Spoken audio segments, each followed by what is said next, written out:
Pour your heart out. Your story, your voice, our community. We're back July 26, 2025 at Cohatch in downtown Lakeland. Save the date. Plus, our first creative retreat is here. 2 days of workshops, healing, business, content, and creativity, ending on the PYHO stage. Lock in your spot now with a $100 deposit. Now, welcome to the show.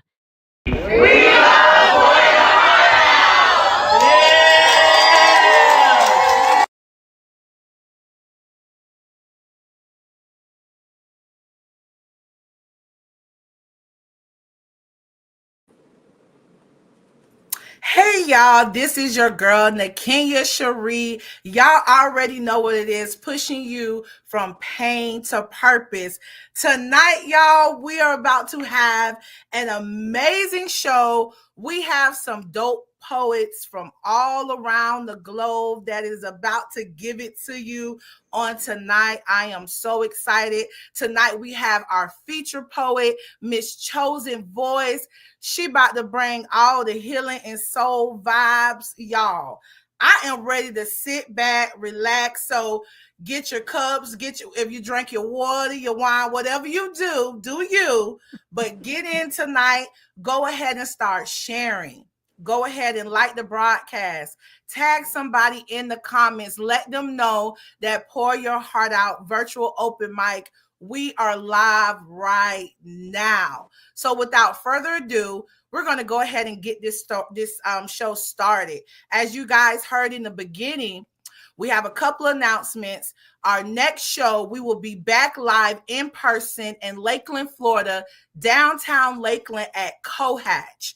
Y'all, we've been gone for a little minute, but we back with the jump off. It's going to be an amazing show. It's going to be downtown at the beautiful Cohatch, and we have some amazing poets that are going to grace the stage.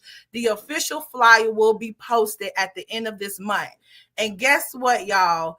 We have a retreat, y'all. So if you are a poet and you tired of nickel and diamond, if you are a poet and you tired of stop singing all these sad love songs and you're ready to upgrade your life just a little bit, this retreat is definitely for you. We're going to have the retreat in the beautiful state of Florida, Central Florida, in Orlando. And y'all, we pulling out all the shops.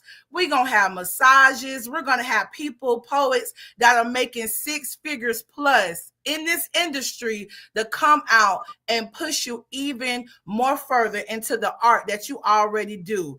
It's time for us to get the bag, y'all. Tonight, I want to introduce to this poet. This is my brother, y'all. I have been knowing King Soul for about 5 years now. When I first met him, his spirit was just so pure and infectious, and he is just truly a genuine soul. His poetry, it really touches the soul. So without further ado, King Soul, go ahead and tell the people who you are, and let's get into this poetry.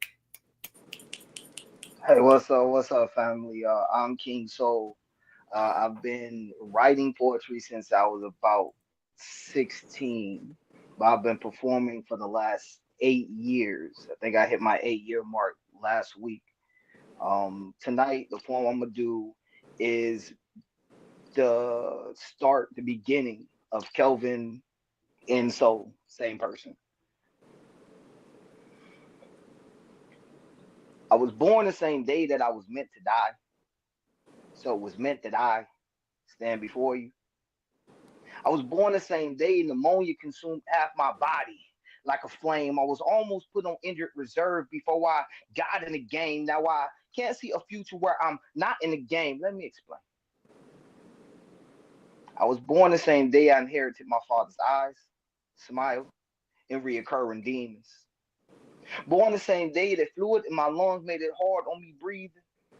Born the same day my first breath had me wheezing. Born in the middle of fall, I guess. It was destined to be my season. What's the reason? I asked my mom.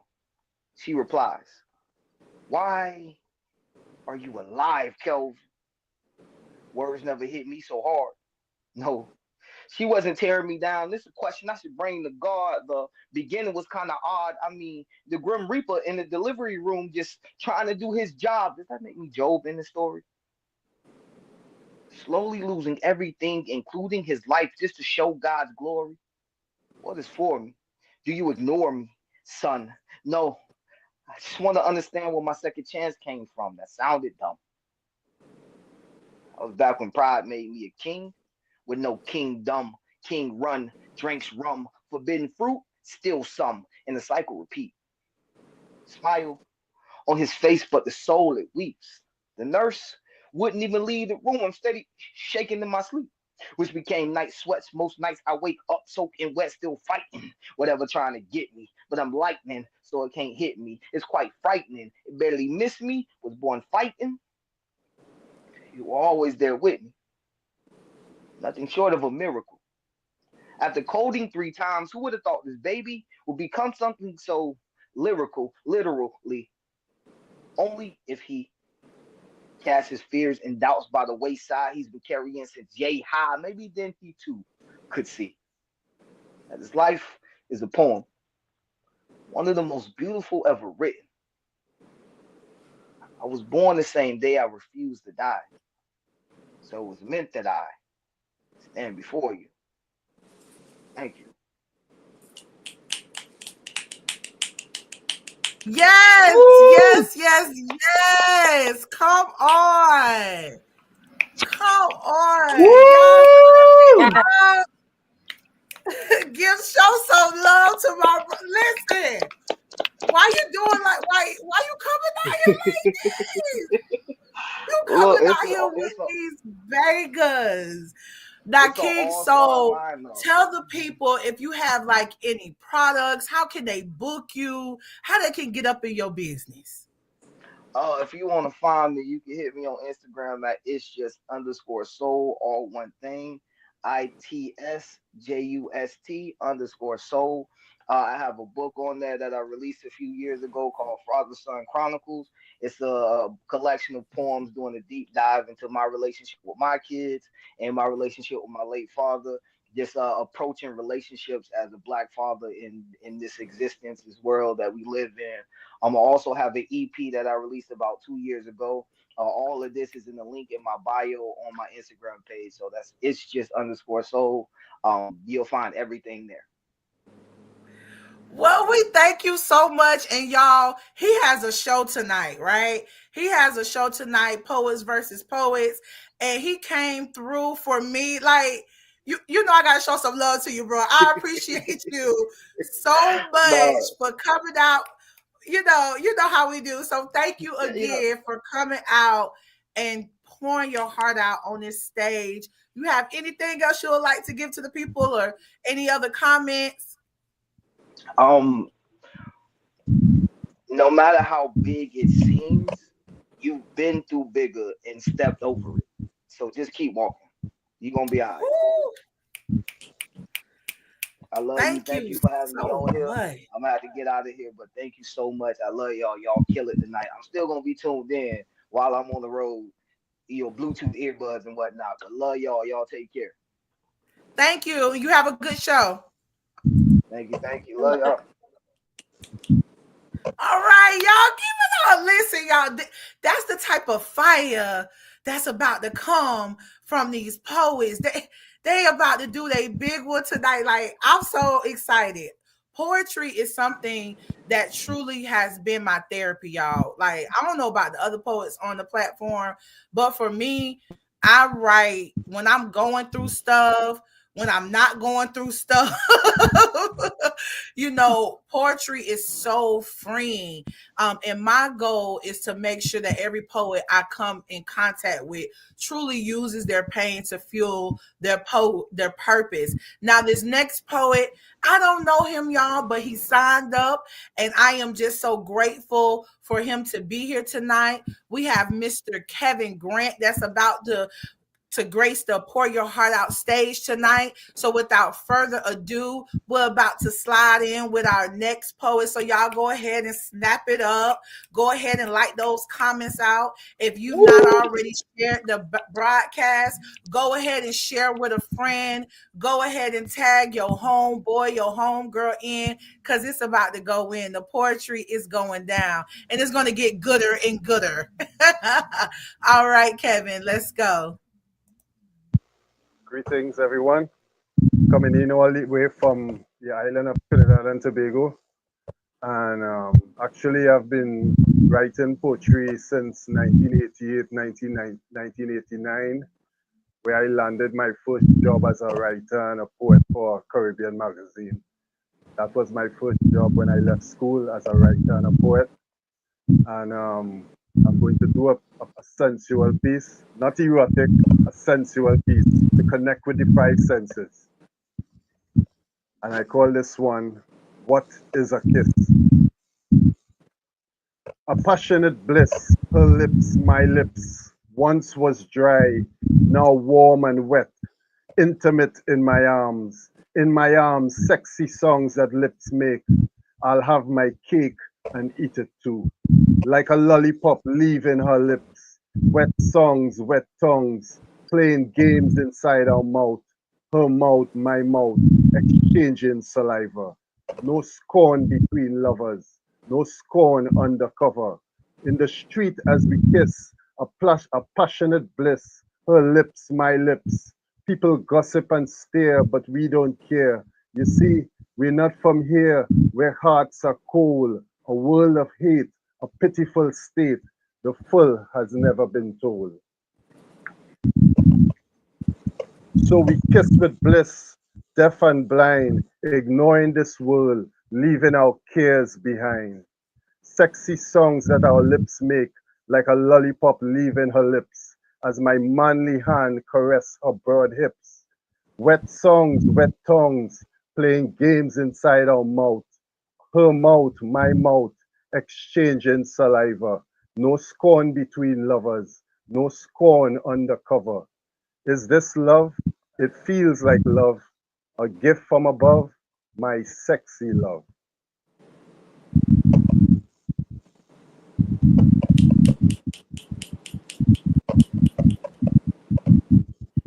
I Yes, hope it thank wasn't. you for I your hope it. pour. Yes, y'all go ahead and snap it up for Mr. Kevin Grant. Now, where can the people find you, Kevin? Actually, I can be found. I can be found on first of all, Facebook is Kevin the Poet. That's Kevin the Poet. Instagram is Kevin underscore Grant underscore 777. Um, Twitter X can be reached there as well on Access 007KG. And I can be reached on TikTok as well, which is Kevin the Poet Grant. Well, we thank you again for coming to the Pour Your Heart Out stage. We appreciate your pour tonight. Thank you, thank you, thank you. If you can go ahead and go to your page, we're going to exit you off the stage. But again, we thank you so much for your Thank pour, you. and you have an Thank you. amazing, amazing day. Yes, you too. And Y'all, thank you. Thank you. Thank you. Thank you. So we got some more poets. Let me see who's backstage. Mr. Throwdoff. Let's put him on the stage. So we have poetry coming on tonight. So y'all remember, this platform promotes healing. This platform promotes, listen, all the vibes. Y'all say what y'all want, but y'all know the rules. Okay. Let's stick to the rules. Let's stick to the rules because we're definitely here to promote healing. We're definitely here to encourage, to push, to use our story as a place, as a testimony to do all the things. That's definitely what Pour Your Heart Out Open Mic is all about. And I thank all the poets for coming on tonight. Now let's get into our next poet. Let's see who is next, y'all. I got Melissa here. Our next, oh, now listen, y'all. She was on our last open mic. I absolutely loved her. And I'm so excited to have her back again. Is it Paragon Words? That's how you pronounce it, right? Yeah, yeah, I write under Paragon Words, Nikki Sterling, but across social media, I am Paragon Words. Yes, y'all. In her poetry, it tells a story. It was so empowering, and I am so excited to have this queen back with us. She gonna give it to y'all. She about to give it to us. So without further ado, Nikki, you go ahead and take the Pour Your Heart Out stage. Thank you so much. Thank you again. I am Nikki Sterling. I write under the name Paragon Words across social media. I live in Central Florida, and I've been writing for, I can't even remember, for quite a while.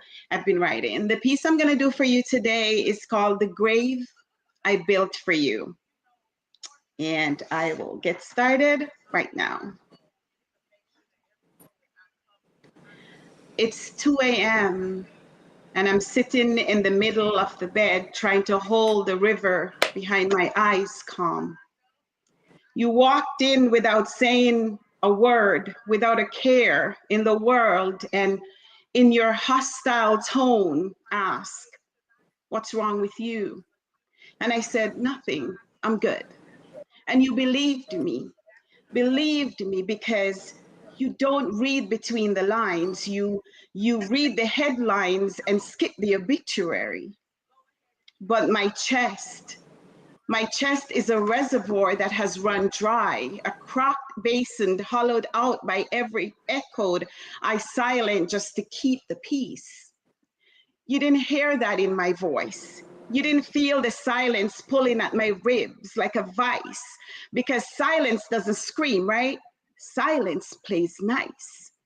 There's blood pooling in the soft spaces, the dead corners where words curled up and die, because they never had the strength to live out loud. And I wear this smile like a stitched up wound I borrowed from someone less broken. Clean lines, no mess, but underneath this smile, there's rot, there's rust, there's a scream that stuck in my throat. It's starting to sound like breathing. You believed me. You believed the "I'm fine," the laugh that cracked on the edges, the shrug that said, "Don't ask me, I'll just lie anyways." But I didn't lie.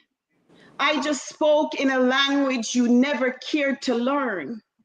My body is a prayer whispered in a godless room, a battlefield wrapped in skin and every scar that still begs to be touched. I sleep in a hoodie every night, not because it's cold, but because it feels like armor, like maybe I'm wrapped tight enough the pieces won't fall out. Tonight I'm tired of pretending these hollow bones aren't screaming just to be seen. There's metaphors left over that don't taste like anything.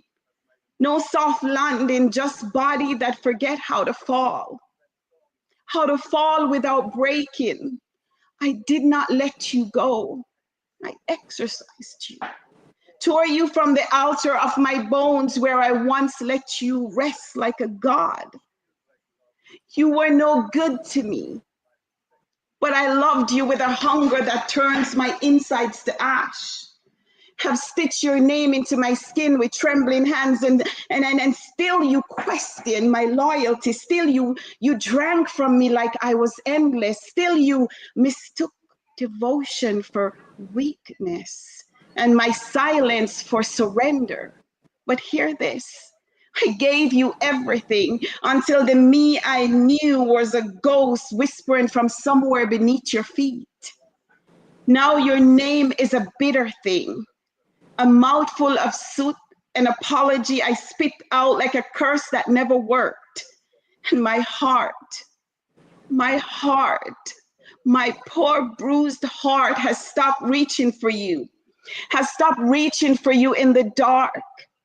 I've buried you in the spaces between heartbeats, right where it hurts the most, right where I used to feel you. And no, no, no, no, I can't feel you there anymore. Not even the ghost of your touch, not even the echoes. Only the God knows what it costs to walk away from someone you've built a cathedral around, just to find them lighting match at the altar. And maybe you'll hear this and maybe you won't. But if I disappear tomorrow, just know I left a trail of truth in every quiet no one noticed, because I screamed. I did. You just weren't listening. You called it silence, and I called it survival. Have left the grave open. I didn't mark it. I didn't cry. Some people just don't deserve a eulogy. Just silence and the sound of your name being forgotten every time I choose survival. You died in me. And that's the last time I bury myself trying to resurrect someone who never wanted to live for me. Oh, yes, ma'am. Come on. Yes, Nikki. Woo! Ooh, honey, y'all snap it up. Y'all snap it up for the sisters. That was so beautiful, y'all. And she is from right here, Polk County. So we close. Yes, yes, She's from right here, yes. from our area. Nikki, tell the people about yourself. Do you have any products? You know, how can the people find you? Let us know about what you have going on. So, right, I've published about 10 books, and it includes my poetry book, Sackcloth and Silk. It's a transformation from darkness to light. It's in 2 sections, and you can find it on Amazon, Barnes and Noble, Goodreads, Book Hub, a lot of little spaces. And then I also have journals. I do a lot of prayer journals, and I also have grief journals and affirmation coloring books for young girls. So I use that a lot in my community. So I publish about 10 different books right in the middle of my second poetry book. And like I said, it's very easy to find me. I'm Paragon Words across all platform on my blog. Yeah, so always doing something. Yes. Thank you so much for your pour tonight. Again, this was her second time on the Pour Your Heart Out stage, and we absolutely love her pour. We hope to see you in July at our live event in Yes. Lakeland, Florida. We want, listen, I got to reach out to you because we would love for you to come out absolutely and be a part of what we have going on here in the beautiful city of Lakeland, Florida. Do you have any last words, anything, any encouragement that you'd like to give our audience? I just want to thank you for giving us this platform and this space. We so appreciate it. It means the world to us. And we are humbled to share this space. Well, I am humbled to share the space with some amazing poet and connect with everybody. So thank you. Oh, to God be the glory. Thank you so much for your Amen. contribution. Yes, thank you again. Well, you have an amazing evening. Go in the comments, support the poet, share it to your page so we get more people up in here. Because coming up next, we about to have Miss Giovanna is about to be on and popping. All right. You have a good evening, Nikki. Y'all, so this next poet, I met her at my second Pour Your Heart Out open mic. I believe she sent the email and she was like, hey, can I bring my 16-year-old? And I was like, yeah, girl, you know, I said, is she mature? Because, you know, I sometimes I don't know what people going to say on this mic, okay? You know, I have my rules, but sometimes, you know, I don't know what people going to say. So I'm like, well, she's a mature, you know, because sometimes it can get heavy. You know, when we're doing poetry, when people pouring their hearts out, their issues, their problems, all of that, sometimes it can get heavy. But she came in with her daughter, and I believe it was her first time sharing publicly, right? It was her Yeah. first time sharing, y'all. And I was like, girl, this is not your first time. Like, she did absolutely amazing. Last year, she was a part of our Pour Your Heart Out contest. She was up in the runner-ups, but guys, this poet is amazing. And I am so excited to have her to be a part of tonight on what we're doing on this platform. So without further ado, I give y'all Giovanna the poet. Thank you. Thank you. Can you hear me okay?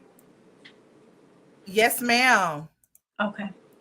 So today's poem I have performed a couple of times and it's called Let Me Be.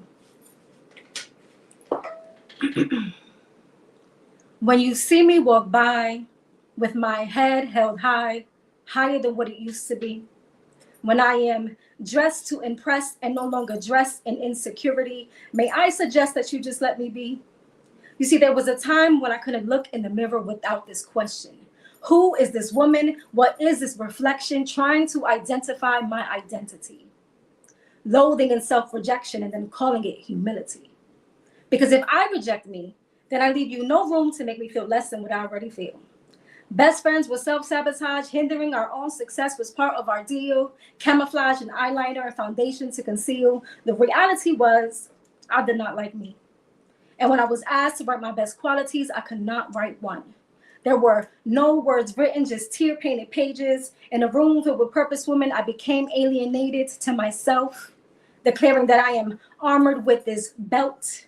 The belt, the truth, but the truth I couldn't see. Somehow the belt got loose and became a noose, a fatality. So when you hear me speak up a bit more, or speak up a bit louder, louder than what you're used to, with purpose in every word and every word filled with power, then let me reintroduce you to me. And when I do, may I suggest that you just let me be? You see, there was a time when I couldn't speak. I spoke when I was spoken to. And anyone listening can hear the context clues that I was seeking approval while denying what's within. My light had dimmed. There was no switch that could make me light up a room. Self-fulfilling prophecy of doom is an era I was in, dismissing the idea that I could be more than I had ever been.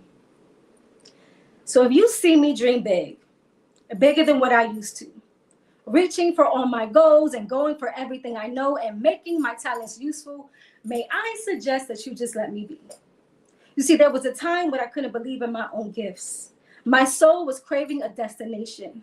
My ego seeking validation, believing for everyone to achieve their dreams, while mine was in the process of termination, waiting for permission, seeking a yes from man when God has already given me the vision, seeking confirmation when God authorized this mission. You see, there was a time where fear kept me paralyzed and doubt kept me in a chokehold, scared to make a move while God is saying go, afraid to fail, afraid to succeed, afraid to grow.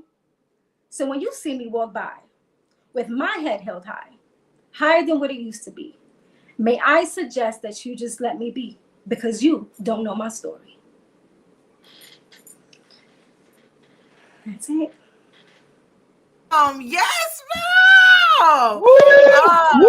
hey. Woo! Woo! Who that is, young? That's me. Oh, she was fire. Thank you. Thank you. That was so fire. What inspired that piece?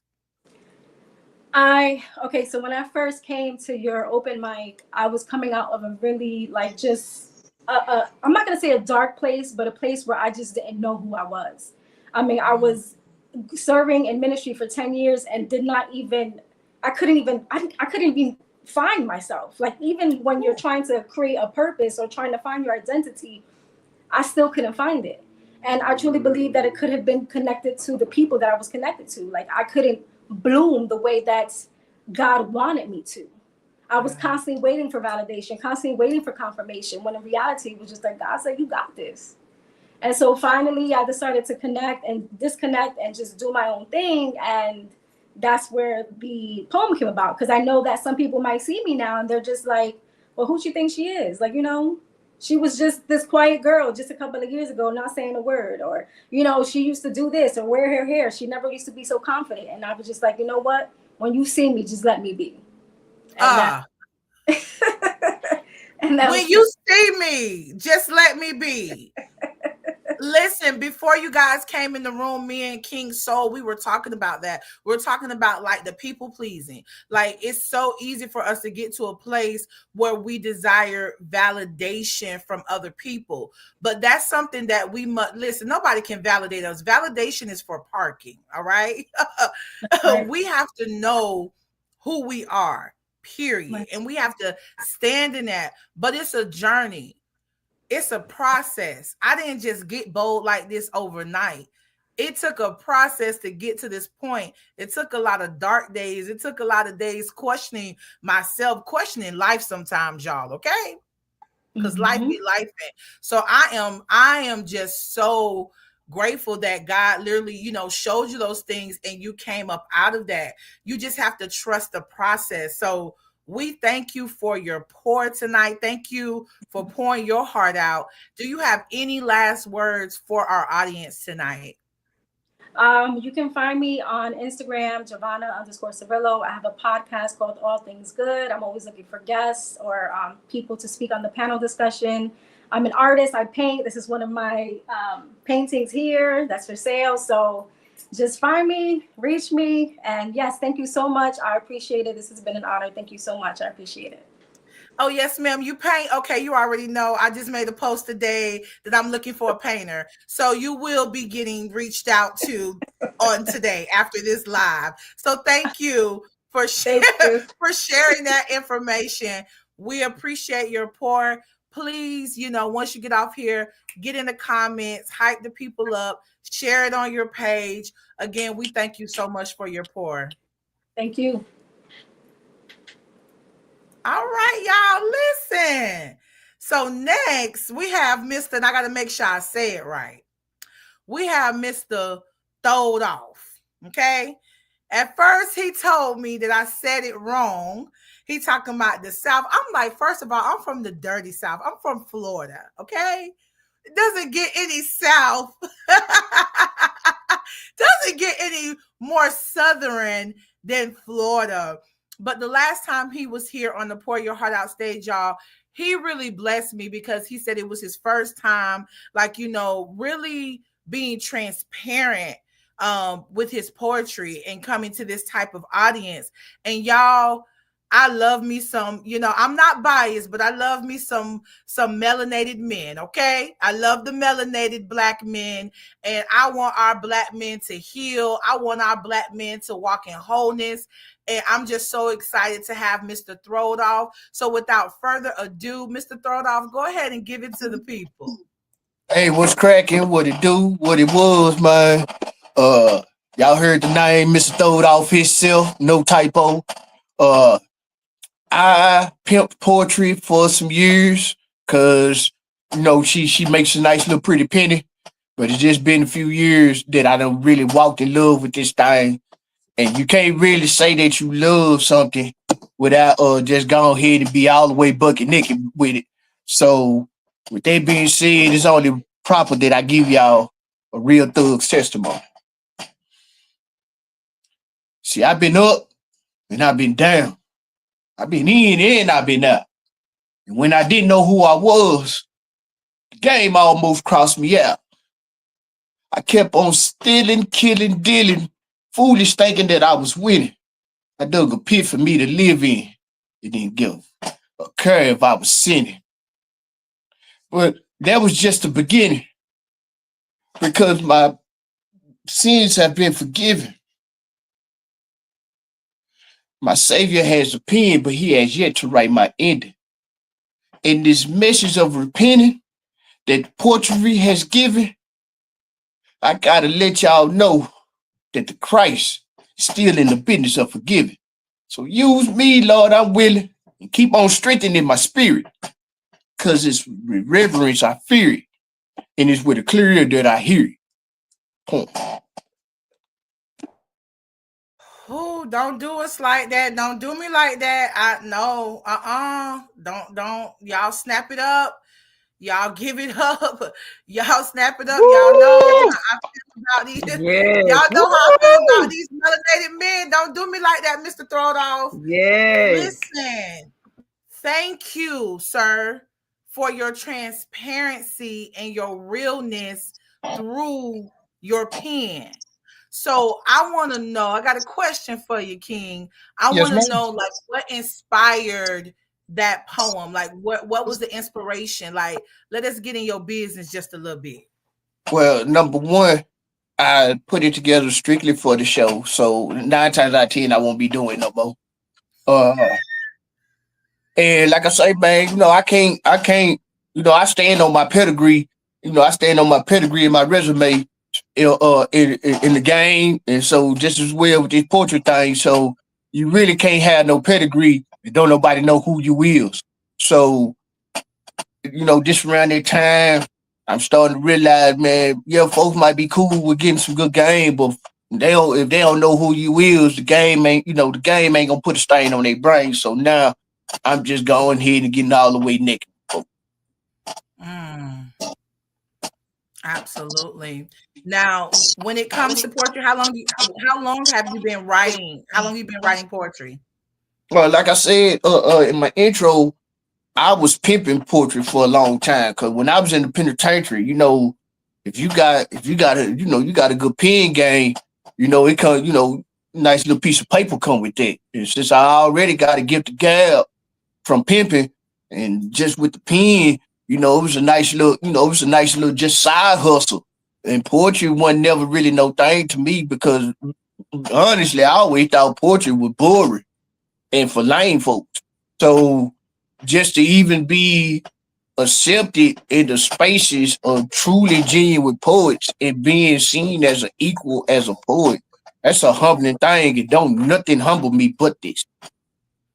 Mm. Absolutely. And I can definitely understand when you say like pimping poetry in the penitentiary because one of my brothers, he spent 23 years in prison and he used to write me poems and he would have someone draw, right? And y'all, to be honest with you, like that's how poetry started. Like I was trying to be like my big brother. I was a little girl not understanding he was behind bars. I didn't know that I had the gift, but me and my brother would literally write poetry back and forth to each other. So he probably was selling my poetry too. Okay. he, Hey, he probably was pimping my poetry too for a little sweet and gold, for a little commissary. Okay. yeah, I mean, yeah, it's a nice little, but truthfully, like I be sitting in this room. Like this is my second time in here, and I be sitting in these rooms with like real live poets. Like Yeah. it to me, I look at it like it be a cat who got a girlfriend and just out there with his girlfriend is saying that he a pimp. While me as being a real pimp, I'ma take offense to that. So I am truly, sincerely humble when I'm in the room with truly genuine poets and I'm being seen as an equal in this thing and not just as a culture appropriator. I sure appreciate that from the depths of my spirit. Absolutely. We appreciate you and we appreciate your pour. So tell us, where can the people find you and follow you at? At Emmanuel Cole on IG, Emmanuel Cole on Facebook. I smoke too much to come up with nicknames, and I got too many throwed out personalities. So I just put my name on everything. And if they let you get in my threads, it's still that same thing, Emmanuel Cole. And if you on IG, please go and follow Prop House Productions, Prop House _ Productions, because we host an open mic every second Sunday here in Sicklerville, New Jersey. And if you're around this way, your first drink on me if you ever come to the show. So I All sure right, well, appreciate y'all. okay. I'm coming to, I don't drink, but I'm gonna come to New Jersey for real. I love to travel. So you'll see me in person. So y'all Bet. shut y'all places out because I do travel. Okay. Okay. Well, thank you so much for your pour. We Thank you. appreciate you. Go and share the broadcast. Thank you again for your pour, and you have an amazing evening, Mr. Throw Off on Purpose. You too. Thank y'all so much. You're welcome. Y'all, this show been good. Has it been good to y'all? Because it has been good to me. I'm so excited. I'm getting ready for this next poet. So I'm going to kind of set it up a little bit how I end up meeting this next poet. it was actually during the pandemic. And one of my mentors, Lisa Sunshine, shared his post because he had this amazing journey, y'all. I believe he lost over like 300 pounds. And see, y'all, I guess his 300 pounds found me. And I've been trying to get it off. I've been trying to find the secret. I've been trying to find the secret. I've been trying to find the secret this whole entire time, y'all. And when I be all on his page scrolling, seeing how he eating. He is like so consistent, y'all. And during the pandemic, we end up playing like Uno, and like y'all, I beat him in Uno because I am the Uno queen. All right. I beat him in Uno. We played virtually, and y'all, he is just a genuine soul. Like, you know, when you meet somebody on social media and you can just feel like their spirit and just know like this person is genuine. They are a pure soul. He is an educator, y'all. So, you know what I'm saying? He's smart. Okay. He ain't just up here just 1, 2, and 3 in. He's smart.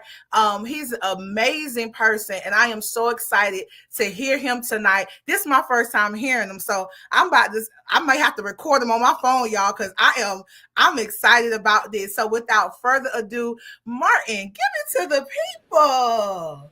Appreciate it. I also want my Uno remix, redo. So. All right, everyone. Hello, welcome. And my name is Martin Austin, and I kind of just write in my spare time. So I don't take it very serious, but it certainly is something that I've used to kind of get my thoughts out and to just kind of do that inner healing through poetry. And so this poem is called Purpose Over Pain. And I kind of wrote it in the middle of a midlife crisis. So you'll hear a little bit of that. Hey, yo, sometimes when I'm talking to Jesus, it feels like I'm coming on kind of strong. And the synopsis of my prayers, God, I feel like you're doing your boy kind of wrong. See, I've been waiting way too long and I've been singing mad songs and I'm supposed to feel your presence, but it feels like you're gone. And I don't know what to do with that. Then I think about John the Baptist because he kind of went hard at Jesus himself. He said, hey, yo, go ask Jesus, is he the one or should we look for someone else? And Jesus's response didn't come back with a whole lot of meekness. Matter of fact, Jesus responded and it sounded like a sneak diss. He said, hey, yo, go tell John not only what you heard, tell him what you're seeing, how demons tremble at my word, how purpose is being fulfilled, even though there's pain, that bodies are being healed at the mention of my name. Tell him that my plan was always created with his best in mind, and what he doesn't understand now will be made clear in time. Tell him that I love him, and that'll never change. Tell him that true victory is when purpose triumphs over pain. Thank you. Stop playing with me. Yes. Stop playing with me. I appreciate it. Listen, how you gonna say, oh, I just write a little bit and then just come off like that? Your cadence is amazing. Like, stop playing with me. Like, you come on here all humble and everything, and then you just gonna give it to us like that, and then you only gave us a little snippet. So I got some questions for you since you want to give us a little snippet. What inspired that piece? What inspired that? Yeah, like I said, I kind of, as you're young and you're kind of going through life, things feel like they're working out, things are going well. And then as you start to grow up, you start to take some L's. And then the more you grow up, the L's start coming a lot quicker. And you start realizing like, whoa, man, life is starting to get tough. Things are happening. And I grew up in the church. I grew up with a relationship with God. And I had to start digging into the Bible and kind of have some of those tough conversations with God, like trying to really understand how can I love you and how can all things work together for my good because I love you, and also I'm going through so much. And I think that's when God just kind of spoke to me that like the way you really overcome is when you're able to get into purpose even through the challenges and still walk in purpose and fulfill purpose no matter what's coming. And that's what true victory is. And so I think that poem just came out of like, people in the Bible set the roadmap for how to deal with some of these things. And John the Baptist was one that I looked to of like, I got to touch in and know that my plan, God's plan, is bigger than my pain and that I can, overcome anything when I'm focused on his purpose. Oh my God. That is so true. I resonate with that so much because sometimes you like, okay, God, I just need some relief because this a lot. I'm Absolutely. going through, and I know you said the afflictions of the righteous are many, but how many more I'm about to go through? Because this ain't it. Absolutely.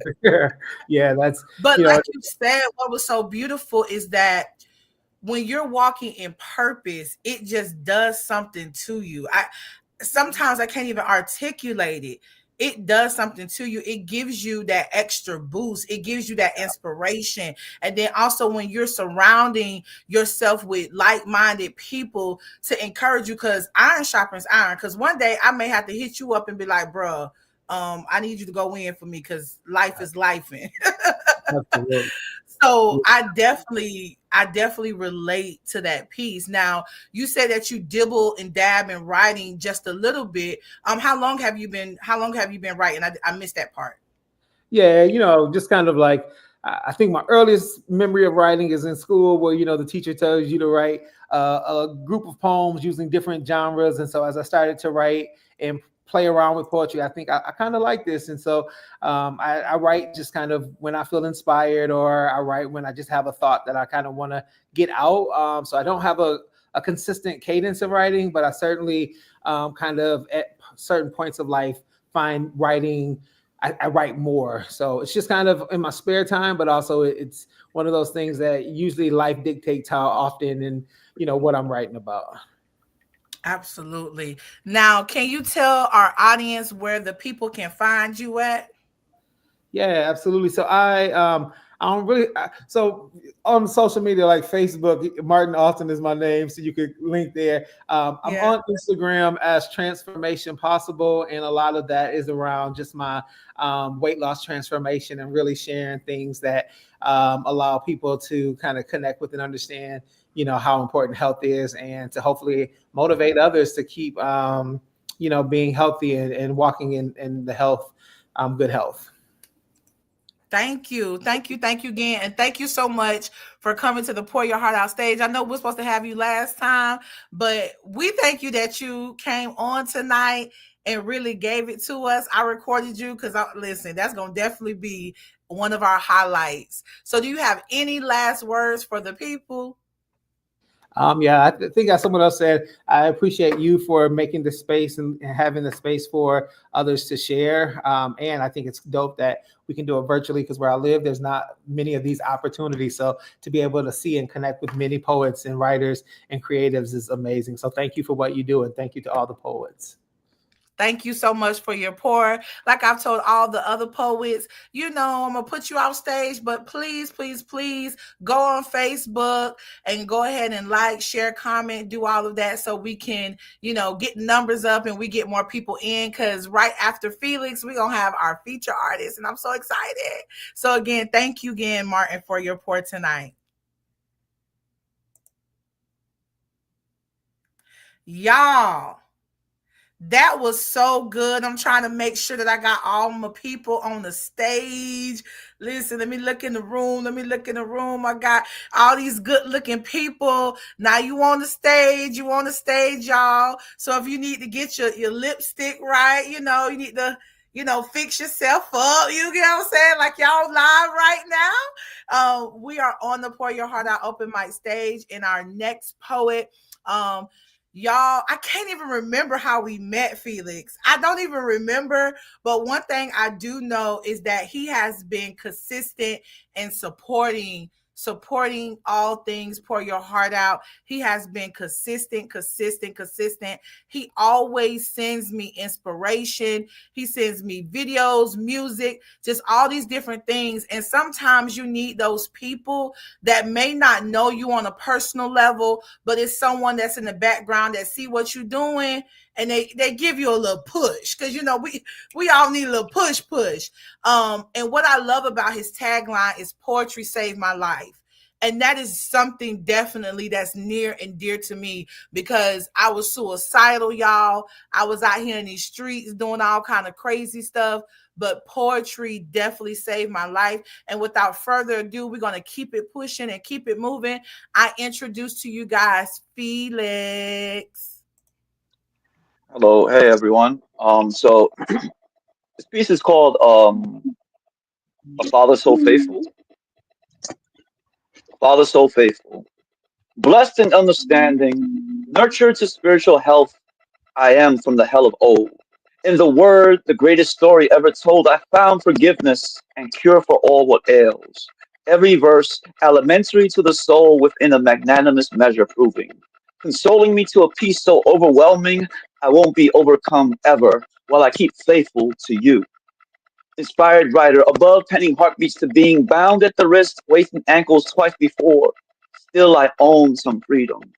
Tears loitering about the precipices of my eyelashes anchored me in a shame. Years later, I am still reaching for a hand to help me from the depths of awake to my debts. I steal glimpses in the eyes of a reflection reflecting on a stranger of innocence and love not far removed from. Lodestone of hate heavy upon shoulders. Weighing still, I walk on. Scripture abounding in heart, reframing every moment that brought me to surrender as I surrendered all on my knees. What poisoned, what distracted, what stoked embers of fiery madness. Please remove from me, Father. My apologies. Please remove from me, Father. Though in poverty, I freely walk. The cries of a fatherless child, soul crushing, I repent. I want all what glory offers. Loving more than anything, how you hold me close. I want that for my son. Lord, I won't deny you anymore. I hear your calling. Thank you. I'm just coming off mute. Thank you so much for your pour. Oh my God. So, when it comes to your poetry, what inspired that piece? Um, I had to figure out how to reconcile some things within, Uh and huh. kind of just kind of give praise and worship that was well owed and deserved all the way around. Um, and just being grateful, right? Grateful for gratitude, grateful in absence and in presence, and just making a way, right? Just making a way where there is no way, like the song goes, and just trying to make sense of a world that just really isn't like really rational or logical at times. But yeah, Yeah. Well, we definitely appreciate your pour. We thank you for coming out tonight. Now, I see your tagline there, Poetry Saved My Life. Could you tell us a little bit about poetry saving your life? yeah. So I've been writing for about 30 years, give or take. And I discovered poetry for more than just like impressing someone. And it wasn't until like I got mugged at gunpoint freshman year viciously 30 years ago. So into and out of consciousness, I got hit with a gun, right? And so Mm-hmm. from that point on, I was just numb. And then second semester, that happened first September, right? Second semester, like I discovered Shakespeare, and also like I kind of got more into like seeing the Bible as poetry and other stuff, and this things just makes made sense from there on. And I kind of delved into trying to create my own style, and also just pulling from the influences of of everything and everyone, and just being grateful, right? So I've gone through, unfortunately, tons of violence, right? Tons of it, and I've gone through incarceration, homelessness, and tons of things that I'm grateful for having poetry to kind of reconcile things within with and for. And like yeah, like you don't one doesn't need an MFA. That is not a Yeah. shot to anyone. But there are natural non-traditional routes to scholarship, and also finding a way for expression, and voicing yourself that is accessible to a lot of people, and also like hey, like I write for to encourage and inspire like someone else to be like hey, like poetry is like saying I love you, or Mm-hmm. I'm not well today, right? And that's the goal, is to kind of elevate poetry as like medicine, and kind of see it as like a tool for suicide prevention and or like further kind of you know further kind of just breaking away from oneself. So yeah, Well, we thank I'm a you whole so nerd. much tonight for your pour, and definitely understand that, because listen, poetry is something that truly it saves our lives when we are going through. Where can the people follow you, Felix? So y'all can find me on IG, Facebook, Twitter, X, everything else, right? TikTok, Threads, and all that. On Felix Guzman 81, my full name, the number's 81. Across all that, Gmail, Zelle, Venmo, Cash App as well. Support your local poet. Local to the World Wide Web is everywhere. And yeah, um, I've got books on the. I've got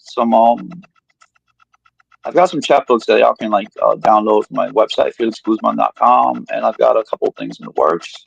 And just moving forward, just moving forward. So I appreciate the platform and thank you everyone for putting out some positivity. I appreciate it. Absolutely. Thank you again for your pour tonight and sharing your piece with us. We appreciate from Pour Your Heart Out for you coming out and sharing your words and your poetry with us. We truly appreciate it. What I'm going to do is I'll take you off stage and then take you out the room. If you can get on Facebook, share the broadcast to your page and support us, we would definitely love that. Again, thank you so much for being a part of what Pour Your Heart Out is all about. Yes, peace and blessings, everyone. So, y'all, we about to get into our feature artist. I am so excited. I'm so excited to have our girl here on the stage. Let me go ahead and I got to remove some people from the studio. When you guys get done, I do have to remove you from the actual studio, okay? But I know some people have been trying to come back in, but once I remove you from the studio, you'd have to go into your personal page. You would have to go into your personal page in order to share the broadcast. So you wouldn't be able to be back inside of the studio. There's some feedback, and that's why I'm putting you on mute. I keep putting you on mute because there's some feedback. I can hear myself. But y'all, tonight has been amazing. The poets that we have had so far, these poets have been giving it to us.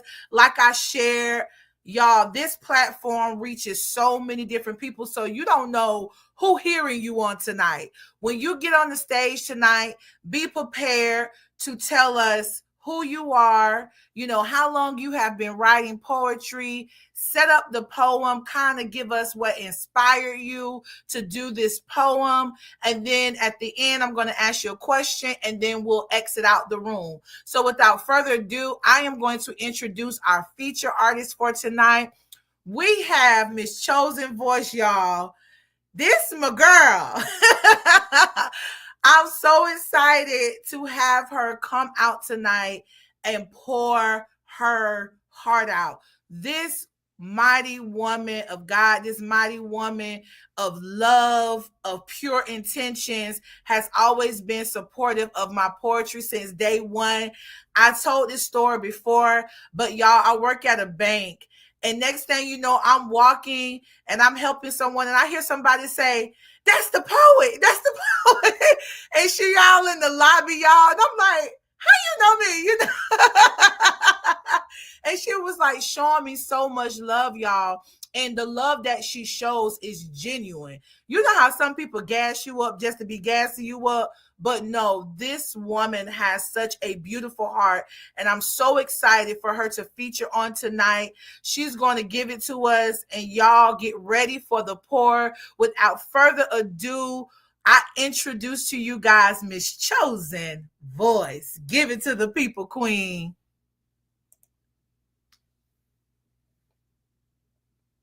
Can you guys hear me good? I can hear you a little bit. I can hear you a little bit. It's a little bit. Just a little bit. Okay. Because my computer shut completely down. I don't know what happened or what. Let me see. What about now? Can you guys hear me? Is there still some feedback? It's okay. It's okay. It's good. We can do that. We can do that. Okay. All right. I'm so glad that I am here. and I'm not going to be before you guys long. I thank you so much for this platform. I am here to share my heart, to pour out my heart. I am Chosen Voice. I started writing really early. I got introduced to poetry when I got introduced to the Harlem Renaissance. And in that, I got so inspired by Maya Angelou and so Junior Truth and poetry, and then into monologues. And so God birthed the gift in me, struggling with suicide. And, he took the razor blade out of my hand and replaced it with a pen. And so the pen has always been my heart, and the paper has always been God's ear. So no matter what I wrote, He always heard me. And so I'm going to get right in. I'm going to be reading out of my book that I have. It is called I Am Salt. And so the first poem, the piece I'm going to do tonight, is called Addictions. I wrote this because so many of us have addictions. So many people have addictions, and it's hard to break. It's hard to come out of. But I know with having that real experience one-on-one with God, that He can break any addiction. And so in here, I kind of break down addictions and how they work and what happens and how you can get out of them. And this is called Addictions. See, I got a problem. And this problem I just can't seem to kick. Seems like every time I try to resolve this problem, I just can't quit. I'm addicted. I didn't mean to get this way. It just happened one day that the opportunity presented itself, and I knowingly took a bite, and now I can't stop. It's not me, it's my appetite, and now I'm in a fight with what makes me feel good and the decision to do what's right, making me run to darkness rather than light. I am addicted to this thing that makes me have ungodly behavior. They tell me the antidote is Jesus Christ, the Almighty Savior. And I want to do right, but sin has so many flavors, which pushes me to deny my Creator and give in to now what has become second nature. Help, I've fallen and I can't get up. From this one thing I tried to hide, and I'm tired. I had to come clean, you know what I mean? Lying to myself, saying I'm okay, but there's a problem and I need help. This is the lie.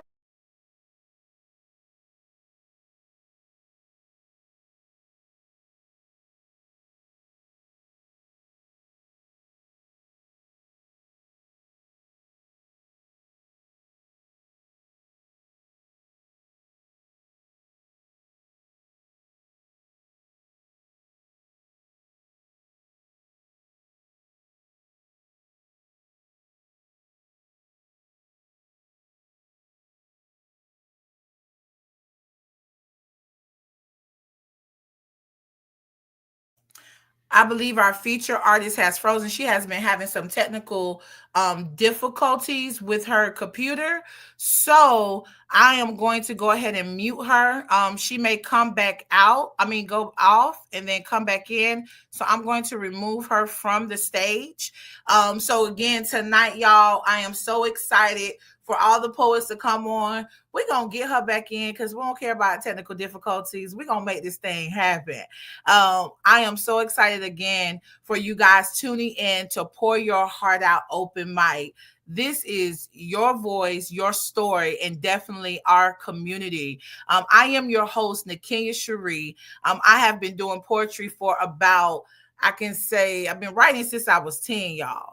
But I have been performing at a professional level for like the last 7 years, and it has just been truly an amazing journey. This open mic started off with my mentee, and she's going to actually close us out. Her name is Sade, the Love Poet. So I'm so excited to hear on tonight. So I'm going to go ahead and do a piece while we wait for Miss Chosen Voice to come in. I'll go ahead and, give it to the people tonight. This piece that I'm about to do, I wrote this piece because there's a stigma when it comes to women that are heavier. There's always this stigma. They always say, okay, you pretty for a big girl. And I just definitely got tired of hearing that. Why can't I just be pretty? So I wrote this piece, y'all, because I was tired of the stigma of being called pretty for a big girl. Okay, I'm just pretty, period. So I pray that you guys enjoy this piece. I ain't pretty for no big girl. So stop calling me that. It sounds like nails scratching across the chalkboard. It sounds like thunder in the rain. It sounds like a fly next to my ear. I don't need a reminder, my dear, that I am big. You see, every time I look in the mirror, my reflection is looking back at me. And actually, my reflection is the best part of me. But what you see is weight. Now, hold up, wait. I will not be your late night creep or your escape. You know what they say about big girls. Big girls are freaks. But no, boo, I'm an original. I am unique.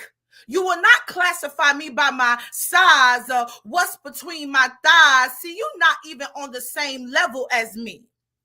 Intellectually and spiritually, I'm winning. Forget that I won. When I walk into the room, I demand respect. I don't even like attention.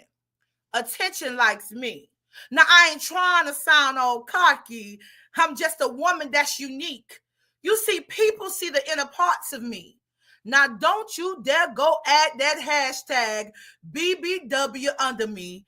If you look back in history, it describes a big girl that did freaky for some change. Now, I ain't trying to be all deep, metaphorically speak, but beauty comes from within.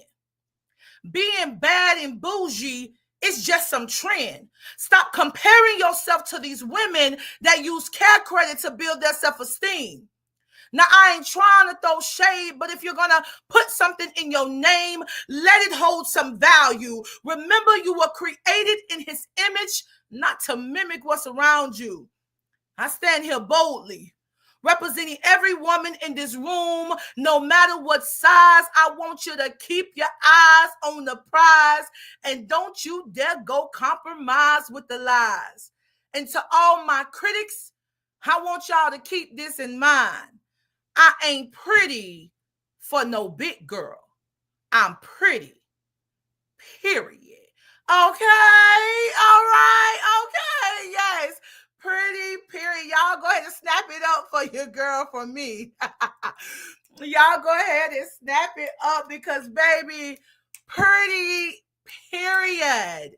Ladies, we have to embrace who we are. We have to embrace all the flaws and all. We have to embrace every part of us. So tonight, and pour your heart out as we end this show. We got some amazing poets that are about to grace the stage. We're still waiting for our feature artists to come back in the room, but we're going to keep the show going. And let me look at the list. Let's see who's next on the list. Let's see who's next gonna give it to us tonight. Again, thank you guys for coming in the room. Thank you guys for your pour. Thank you to all the artists that have came before. Oh, we have Mother Lotus. Is Mother Lotus here? Okay, yes, you queen. Yes, you queen. Tonight, like I said, some of these poets, y'all, they signed up for the open mic. And again, we appreciate you for coming and being a part of our virtual stage. Without further ado, I give to you guys Mother Lotus. Hello, everybody. I'm Mother Lotus. I'm from Baltimore. I've been writing for, I can't tell you, for as long as I could write. And I'm more of a writer, not a performer. So this is my first time performing anywhere as far as my poetry goes. And what inspired this piece is I'm kind of on a healing journey, self-discovery, a reflection, healing the inner me, sort of, so to say. And so this is a letter to my younger self, and then a letter to my baby. And it's kind of a two in one. Y'all see. So to my younger self, I'm gonna hold your hand when I say this. He never came to save us. But I guess in some ways it was foolish to think that He who left us shattered was going to give us the glue to mend the same heart he messed up. And despite everything, you turned out great. You may have made some mistakes along the way, but it's seeing you grow through it while healing and giving grace. Yeah, you heard that right. You're not that angry little girl anymore. You no longer carry the burden for what he lacked like it was yours. You even forgave him for all the things you'll never get an apology for, and that's okay. It wasn't for him anyway. It was for the woman you wanted to be and the mother your kids needed. Girl, yes, you're a whole mother in this piece. You have a 2-year-old baby girl and a son you can't wait to meet by a man who shows up for them. That feeling is bittersweet. It was something about having kids that made me want to heal the inner child in me. That sensitive, emotional, antisocial, moody little girl needed an ear to listen and a voice to release. We're learning to be us unconditionally, using our scars to create art. Now I'll let you speak. Dear Dad, you know I didn't deserve that. No matter how hard I try to repeat that image, I will never get that little girl back. But I'm just supposed to forgive and forget. Life's not fair is as true as it gets. But don't let the clean the mess you made of me. I knew I was bleeding, but if only I knew how deep that cut would be. I wouldn't find out until I birthed my own seed. That's the blow that took me to my knees. I couldn't stand. I couldn't breathe. And those walls were closing in on me. Why weren't I good enough? Why did the first man I love leave? Why does the living still haunt me? Knowing that I could never do that to her, you had no problem doing that to me. I didn't deserve that. No matter how hard I try, I will never get that little girl back. I have to grieve the life I'll never have over the father you'll never be. And in some way, I want to say thank you. Not for the little girl who will never understand, but for the woman whose first heartbreak led her right where she needed to be. Thank you. Yes, ma'am. Y'all unmute. Y'all snap your fingers. Y'all show Mother Lotus some love. Yes, Queen. Come on. Yes, Queen. You talking about you haven't performed, girl. That was beautiful. So I know you Thank said you. that you're on this healing journey, right? And when Yes. it comes to a healing journey, y'all, healing is ugly. It does not look good. It does not feel good. And one thing about poetry, this is a place where we can use our pen and write all of that stuff off that's on our heart. We can get it all out. So, Queen, I know you told us what inspired the piece, and told us how long you've been writing. But when it comes to poetry, how do you use poetry to heal in this healing season? Initially, it started because I wasn't comfortable with my voice. As much as I like to talk now, I wasn't a talker. Now it's more so that's how I understand myself. That's how I get my feelings out. That's how I can kind of, it makes sense when I put it on paper. Let me say that. Like if I try to sit here and explain it to you, it just, it don't come out right. If I put it on paper and I come back to you, it's like a whole story. So you got the beginning, the middle, the end, the plot. You Yeah. got everything. And that's how I write. Mhm. And it flows for me. Yes, ma'am. Well, Oh, and listen, real we quick, appreciate that. What's that? all my socials, if y'all wanted to just do a quick little screenshot, because Yes, with the new listen. show. Let me make you bigger, honey, so you can do your listen. Okay. Oh, y'all see a screenshot. So we joined the Okay. journey Facebook. We got TikTok.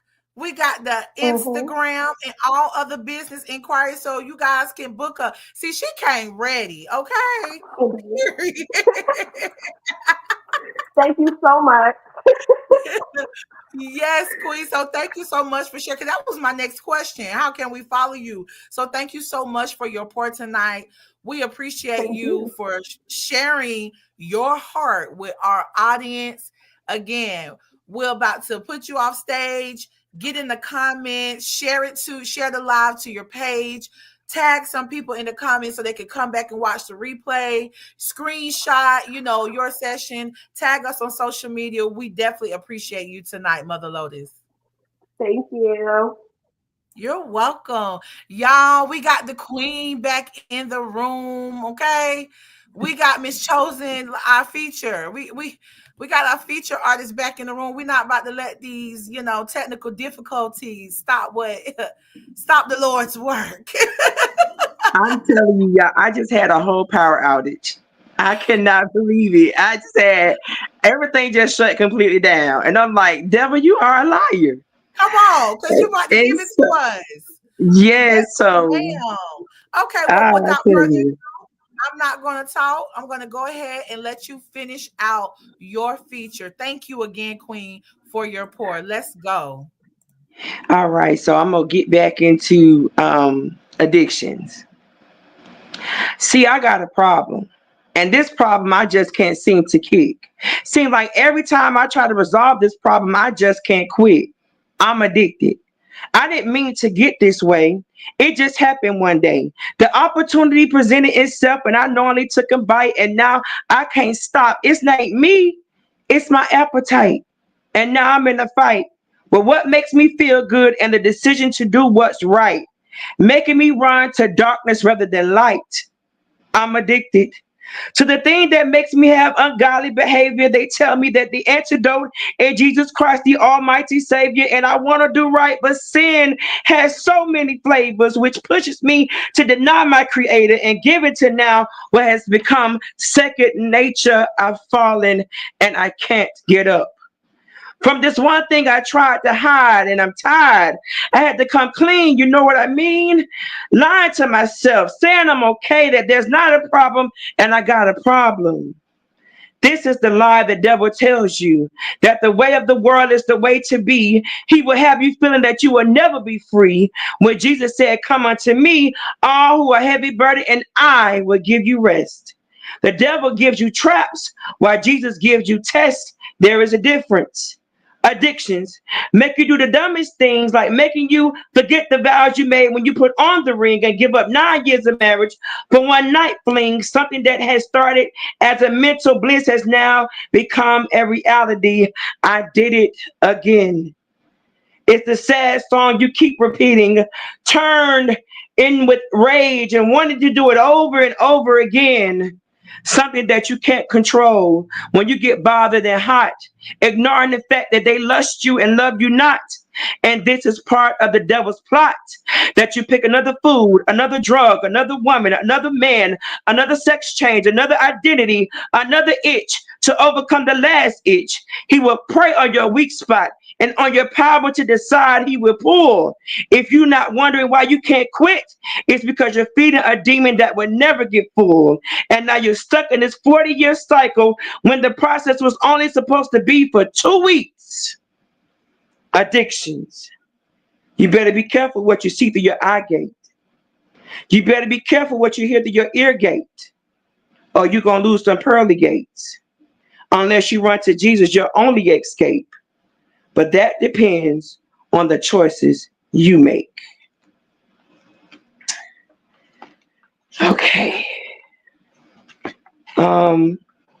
This next piece that I'm about to do, it is called The Breakup. Dear Satan, this is a notice to let you know it is over. Get your stuff, get your stuff, and get out of my house. No longer are you my soul spouse. I don't want nothing to do with you. Like the dirt that you are, you belong under my shoe. And like the disgust that you are, I walk on top of you. No matter what you do, to me and you are through, because I've been exposed to the light. And now my existence is your kryptonite. And I'm taking back all my rights. There is nothing you can do to me. And if you try, I'm going to knock you out like I'm Muhammad Ali. Because I worship like a hummingbird and my praise sting like a bee. Meaning you have no power over me. Satan, you lost. When I found the receipt that said pay at the cross, no longer will I be sipping from your cup. Satan, this is the breakup. The moment where truth comes to light, meaning we won't be sleeping together tonight. I want you out of mind and out of sight. No longer will I give in to my sinful appetite and run away from my true destiny. I was blind, but now I see. So no matter what you do, I'm gonna tell on you. Extra, extra, read all about it. Satan is false evidence appearing real. No longer of my generation will you destroy or kill. Giving people false hope with these fake manifestations, killing our young men through erotic ejaculations, making our young women think it's love when it's only been 5 minutes of sensation of lust, which pressures them into a world of money and power, throwing people off from the fact that we're living in the last hour, creating captivating music to secretly tell them to deny Christ, making people commit suicide and give up on life, giving them an illusion, tricking them to deny the blood transfusion, trying to make people believe you are someone you can never be, forgetting it all ended for you on day 3. And now I'm going to tell everybody how from birth you try to steal and kill their identity and blind them where they can't see and confuse them with homosexuality where they hide because a demonic spirit in them lied, telling them that they're a girl when they really are a boy. He plays with your soul as if you are a toy, dismantling you piece by piece. No more Satan. This has got to cease. No more secrets. This is it. No more lies in the pulpit, because we are sounding as loud brass as we scream, portraying to be holy. This is blaspheme. This is it. Satan, I am sick of you. So I declare war. I got to do what I got to do. So here, take back your hurt. Take back your pain. Take back your strife. Take back your pride. Take back your unforgiveness and your hypocrisy. It is being replaced with salvation. Listen, Jesus is the way to be free. He will establish and bring you through. He will make happen what the devil has pretended to do. Don't give in to the devil's temporary feelings of sensation. Remember, he is not the creator, but merely a creation. So Satan, it is over. There is nothing you can do to me. And if you try, I'm going to knock you out like I'm Muhammad Ali, because I worship like a hummingbird and my praise sting like a bee, meaning you have no power over me. No longer will I be accustomed to this world, which is corrupt. Satan, this is the breakup. Yours truly, more than a conqueror through Christ Jesus. P.S. It is finished. And this last piece that I'm going to do, last time that I was here, I did a piece where I dedicated to the brothers. And so tonight I'm doing a piece and it's dedicated to my sisters. And so I want to dedicate this poem to my cousin, Nakenyia Bryant. And I really admire her. She has such a great testimony. And, you know, I want to encourage other women out there that we need to hear your story. And it's time for y'all to get up. So this piece is called Girl, Get Up. Hey, can we talk? I feel like you've been avoiding me. I know you have been busy with the cares of this life, but I've been checking you out. You've been dressing up your pain and strife, and even though you do your makeup and you look picture perfect, there is still a blemish. So we need to talk, because you don't look at me the way you used to. It's no longer how you doing, but it's high and by. Now, when you look at me, you cry, feeling inside that you no longer want to live, but you would rather die, while questioning your reason for being, saying why. I watch you dress it up every day, hiding because no one is paying attention, lying to everyone else because they can't see the real you. But I know, and I see right through the makeup that you use to hide your feelings of rejection. I know because I am your reflection. And I see you, yes, dressed from head to toe. I mean, girl, you are all of that. And yes, your bank account is fat, but your spiritual connection is out of whack with God. And yes, you may be successful, but you are secretly struggling to accept the concept that you are somebody. So you hide behind your beauty and pretend that you are better when you are really bitter, while posting fake moments of happiness on Instagram and Twitter. Yes, I know as a single mother for your kids, you got to do what you got to do. But at the same time, make sure you're taking care of the inner you. Yes, I see you dressing up to go and preach to the nation, helping everyone else. But when it comes to you, your deliverance has been put on the shelf and it's covered up behind the big suit and the pretty hats, thinking that after you got married, that this is where it's at. A husband, children, career, this is the way to be. But while laying next to your husband at night, you still feel empty, crying secretly inside, saying, why me? Listen, I know you, and you have an issue that you need to confront. And if you don't, your growth, it will stunt. The reason there is a hinder is that you still remember. You're still holding on and you don't want to let go of what was so that you can embrace what's to be. Stop hiding behind the scars and be free from this infectious disease of insecurity that is passed down from generation to generation. Girl, get up because other girls need to see you win and overcome the power of sin. Girl, get up. Break this whoredom trend of women who have become predators with the womb. Girl, get up. Tell them not to be wasteful with their bodies and sleep around. Girl, get up and teach them how to wait on God and be found.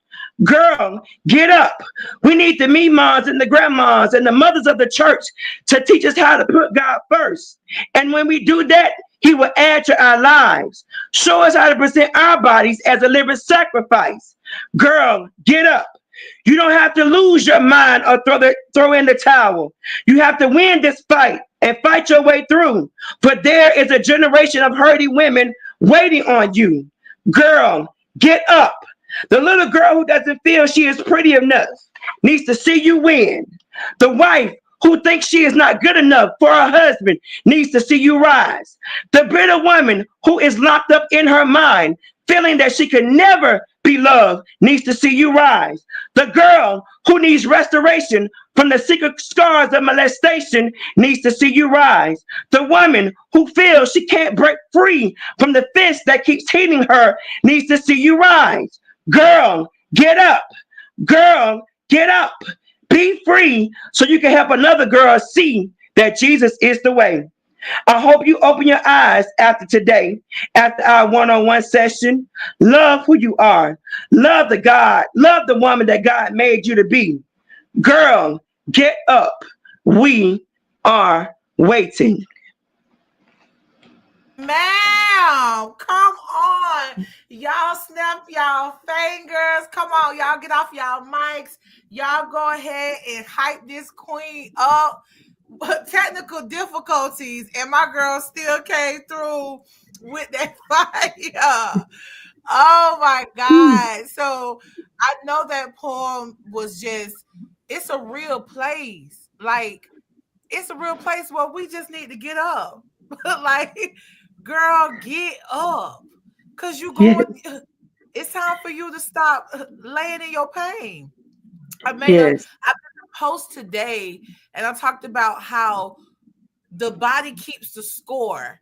And if you keep rehearsing that pain over and over and over and over and over again, then your body is literally going through the trauma as if it is happening in real time. So, Mhm. what I like to do when it comes to poetry, we have to, y'all, ladies, okay? It's ladies on here now. You know what I'm saying? It's the queens on here now. Queens, when we writing that stuff off, you know what I'm talking about? We like, okay, he ain't nothing and this and that. But get that stuff up off your heart. That's why this Mhm. open mic pour your heart out. So if it's up in here, baby, get it up off your chest and be free. For real, for real. Because we're walking in wholeness. Yes. We are walking in wholeness, chosen voice. I want to ask you a question. What Mhm. made you come up with that name, chosen voice? I actually came up with that name because I have a unique gift in writing. Okay. A lot of the things that I write about, I have not actually went through. Oh, okay. And God just really downloads to me. I hear stories, and they're not my stories.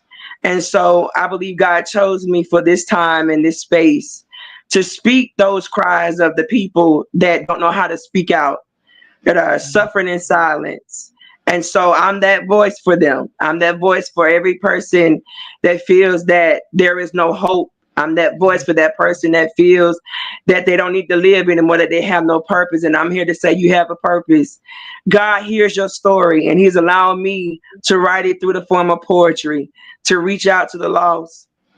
And so that's why my name is called Chosen Voice, because I'm the voice that He chose to speak for the ones that are suffering in silence and that they don't have a voice. Oh, yes, ma'am. Come on. Y'all snap it up. I I love that because some people, a lot of us, like you said in the piece, we know how to dress it up and make it real for them. All right. We know how to put Mm-hmm. on our lipstick, honey, put on our clothes, where I love, it's braid season right now. So, I got my little braids in. We know how to dress it up real good. But on the Yes. inside, we going through. So sometimes Yes. we do definitely need that encouragement. We need someone like yourself to let us know, like, girl, get up. Girl, get Yes. up. We appreciate your pour tonight. We appreciate your art. I thank you for yielding your voice to this platform. I thank you for pushing through all the technical difficulties. I thank Mm-hmm. you from writing not from your experience, but writing from other people's experience to help them push them and help them get from pain to purpose. So thank you Yes. so much for how can the people find you? Do you have any products? Do you have a platform where we can, follow you on? Yes, you guys can follow me on Facebook as Chosen Voice. Okay. Also, I have a page. I am a life coach, and I'm a communication coach. And so what I do Okay. is I have these things called life room sessions. And so I have a page. You can follow me on there. It's called the Life Room Session. I also have a podcast called The Life Room. And you can follow me. It's on Spotify. It's only on Spotify right now.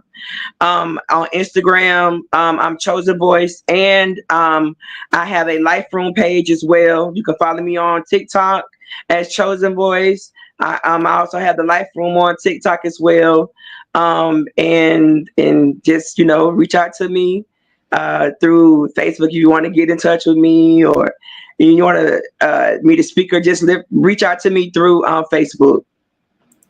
All right. Well, we thank you so Yes, much for your pour tonight. Y'all go ahead and snap it up for our feature artist. Thank you again, Queen. yes, Um, yes, like I told everybody else, when you get off, share it. I tagged you on Facebook already. So share it yes. with the people. Get in the comments, tag people in the comments. Again, we thank you again for your pour and your contribution. You have any last words, anything that you would like to say to inspire the people and leave the people with some words of encouragement tonight? I just want to say, I want to encourage anybody out there, you know, regardless of the pain that you've been through, it's somebody else's story. So I want to encourage you not to internalize that pain, but take that pain and turn it into purpose so that it can bless somebody, because the word declares that we overcome by the word of our testimony. So that word may be on paper, and that word may be through poetry. Everybody's not coming to church. So let's be that example. We may be the only Jesus that they see. Use your gift for the glory of God. And I promise you, when you put your gift in the hand of the Lord, He will put you before great men, and He will make room for you. So I want to encourage everybody tonight. That part. Thank you so much, Queen. You having a good evening. And again, pour your heart out, open mic. Thank you, Chosen Voice, for being our feature artist for tonight. We truly appreciate your pour. You have an amazing evening on purpose, and much love to you and everything that you put your hand on. I declare the favor of God be upon it. Period. Amen. Amen. Amen. I receive that. Amen. God bless you, and I love y'all. Thank you so much. Thank you. Good evening. All right, y'all, we about to continue the show. I'm so excited. Listen, we have Dr. Cole's about to get on the mic. This queen was a part of our last Pour Your Heart Out open mic virtual. Was my first time meeting her. Y'all, I love looking at her social media because I'm like, this queen is doing it. Like, this queen It's doing the thing. I need to listen. I like to travel, so invite me. Come, let me get on the plane and let me come and be a part of the things. Because, honey, you're definitely doing it in your community. So tonight, without further ado, go ahead and give it to the people. We're so excited to hear from you and hear your pour. Oh, I'm excited to be here. I'm so excited to be here. Thank you, Queen, for having this opportunity, this venue for all of these Black poets, Black writers, Black authors to do our pour. And I really enjoyed and was encouraged and uplifted by everyone that came before me, especially, of course, Chosen Voice. Just thank you for your reality check, your down to earth words, and they really spoke to me, and I greatly appreciate that.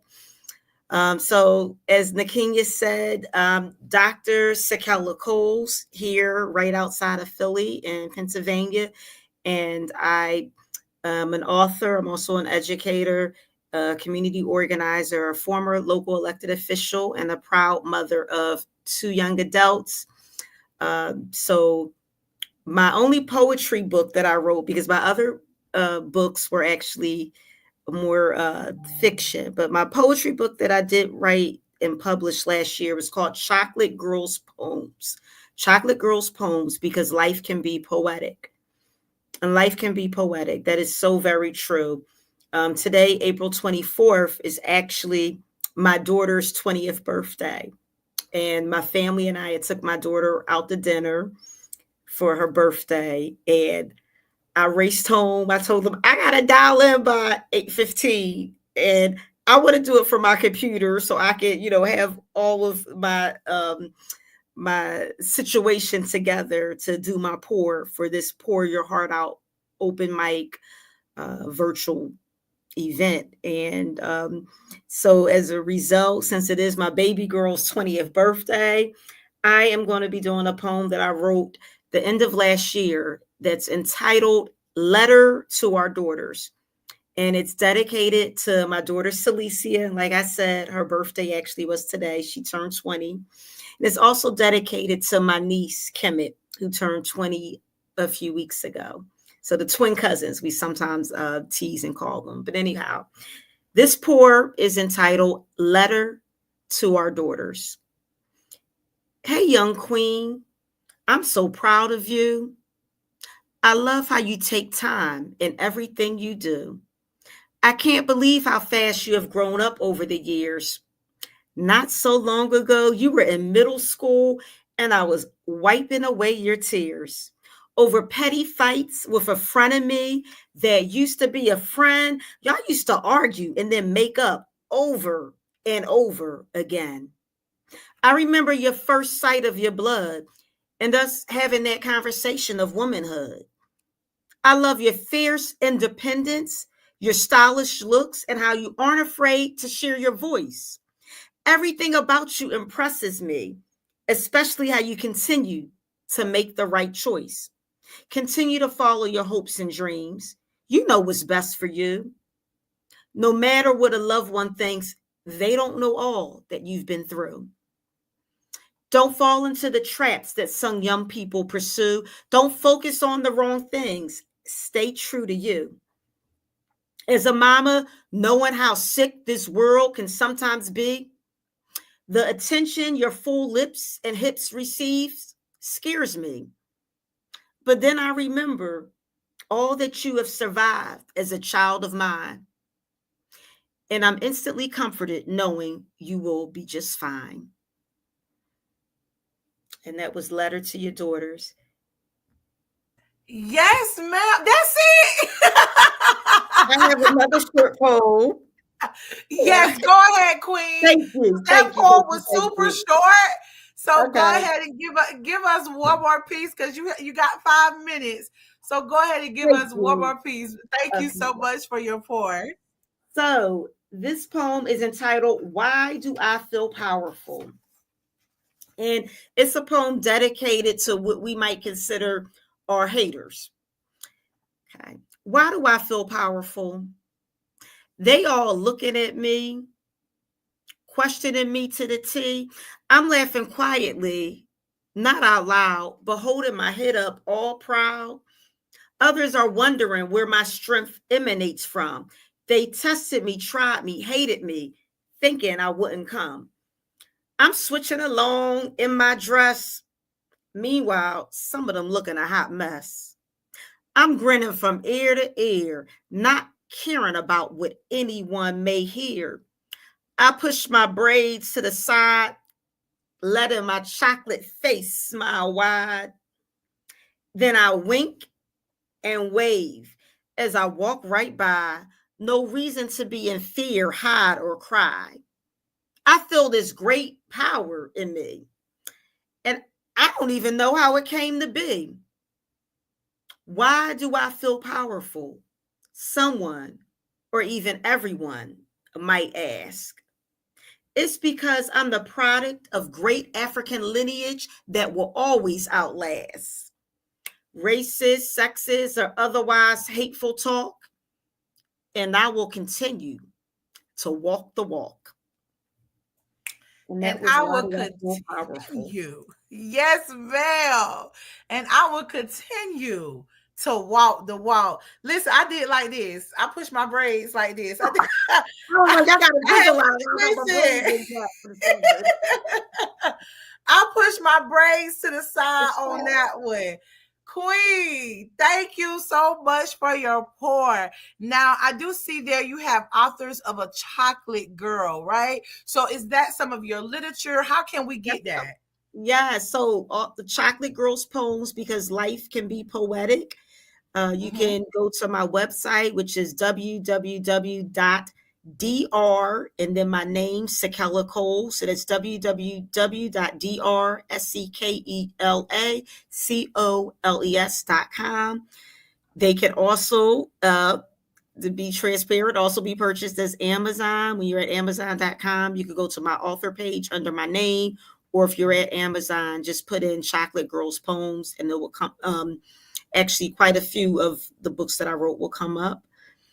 And if you are in the Philadelphia area, I do occasionally go out to various open mics in our community.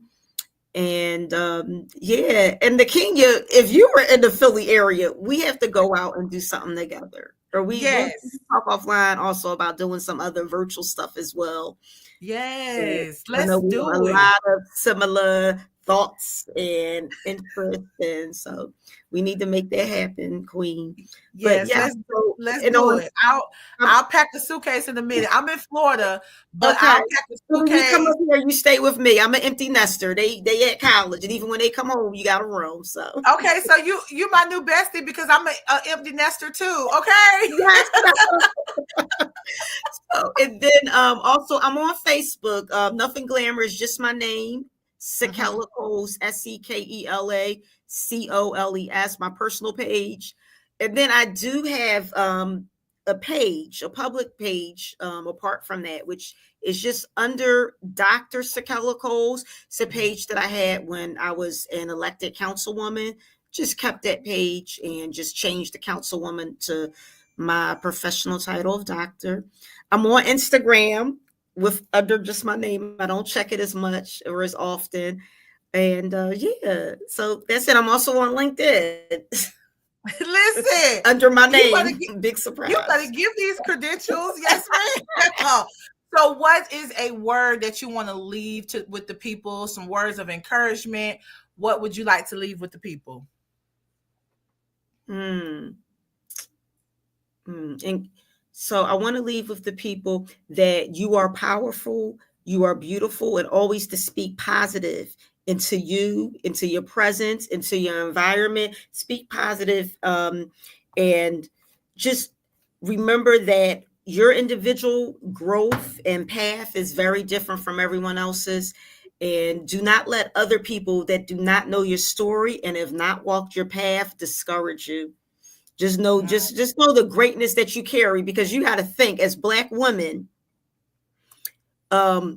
we were actually struggling, or since the womb we had this burden that we carry, and we carry it so gracefully.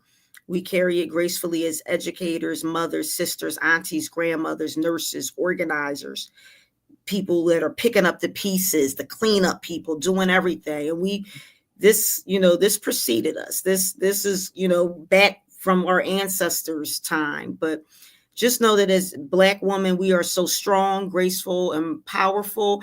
And that is often the reason why we are targeted and hated, because we are so powerful, because we can do so much despite what's thrown at us, and we carry it just so gracefully and beautiful, and it's so challenging for anyone to emulate that, even though that's where they're trying to do. But some of the hate comes from their attempts to try to emulate us, and their frustration with not being successful in that. I mean, we're some of the most educated people in the country, and we have dealt with some of the challenges that no other group of people have dealt with. And look at us. We're still here organizing virtual open mics, putting people together in safe spaces to share, to pour their heart out.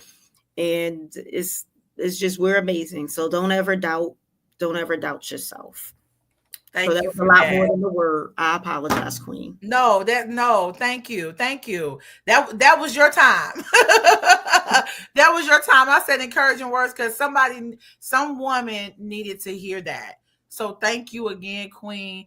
We will definitely talk offline. I thank you so much for your pour. Y'all already know where y'all can follow her at. She's on IG, she on Facebook, she on all the social media platforms. Go ahead, y'all, snap it up, give it up for Dr. Coles. Thank you again, Poet, for pouring your heart out tonight. Like I've explained to everybody else, get in the comments, share the live on your page, invite somebody in so that they can see what's going on. The show is coming to a close. So again, we thank you again for your pour. And thank you, Nakenyia. You're welcome. Listen, y'all, we almost to the end. We are here with our last poets. Yes. Oh, whoo, y'all, this has been a long show. But it has been a show where these artists have poured their hearts out. You have heard from different genres of poetry. You have heard from people that have been in the game for a minute. You have heard from people that have just started poetry. And this has just been an amazing night. I thank you so much because it's a Thursday night and I know y'all got to go to work in the morning. Okay. So we're going to go ahead and without further ado, I am going to, now she is not new to the Pour Your Heart Out stage. She's been here a couple of times. So we already know she's from the islands. Okay. You know, she's about to bring these island vibes in. Okay. And I'm so excited to hear what she has. So without further ado, Poet Lynette, go ahead and give it to the people and pour your heart out, Queen. Thank you so much. Thank you so much for this platform and for the introduction. I've been writing poetry since 1996, and this particular poem, I wrote it last year, starting with the first line, and then it grew from there. This is my first time really performing it, and I'm grateful for your feedback. It's called Have You Heard? Have you heard? They're culling the herd. I bet you didn't understand because you probably need to reduce your hoard of lies, of coal, or of despise because it's so hard out here, but yet you have to dare to survive and learn to thrive in this unnatural disaster called life. And no, your hoard should not be filled with knives to cull the herd of those who have not heard what I've been trying to say, or who have forgotten that we need to steadfastly pray and not overtly prey on the fallen or attack the downtrodden, because ill gotten merchandise isn't worth the price of your freedom. Instead, hold your heartbeat close and take smaller doses of the love medicine because I think it's promising when someone realizes that the herd is the community. And calling means there would be less of you and me. So don't hoard your heart and don't hoard your love. Keep the herd close and focus on what you've heard in my play on words. In peace.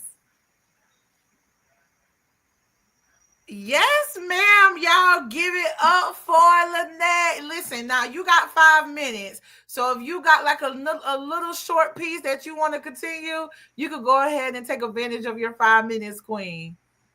Sure. Okay, let me pull up something else in the meantime. Like I said, that poem was quite a bit of play on words. So this next piece, this one is called Stop Disrespecting Yourself for Likes. Stop disrespecting yourself for likes. What are you, like 5? Come on. Don't you know at this age you should act mature, but yet you're out there looking for more? Like you haven't been taught better. Don't you see your eyes are getting redder because you're busy clamoring for attention, selling yourself in such bad taste? Don't watch me. I'm not about that kind of life. I am my own person. I have my own style. I don't live for the likes and reactions because when I share my stuff, it's about education or inspiration or something to make someone smile. Because really and truly, that's just my style. Down to earth, calm and cool to be around. But don't try to play me for a clown because if I hit you with the word sound, you will step back because you seem to lack too much and are trying to get it from social media. But it's like a crazed and depraved phobia. Leave the likes behind and use your mind to improve your lifestyle and love yourself first. In peace.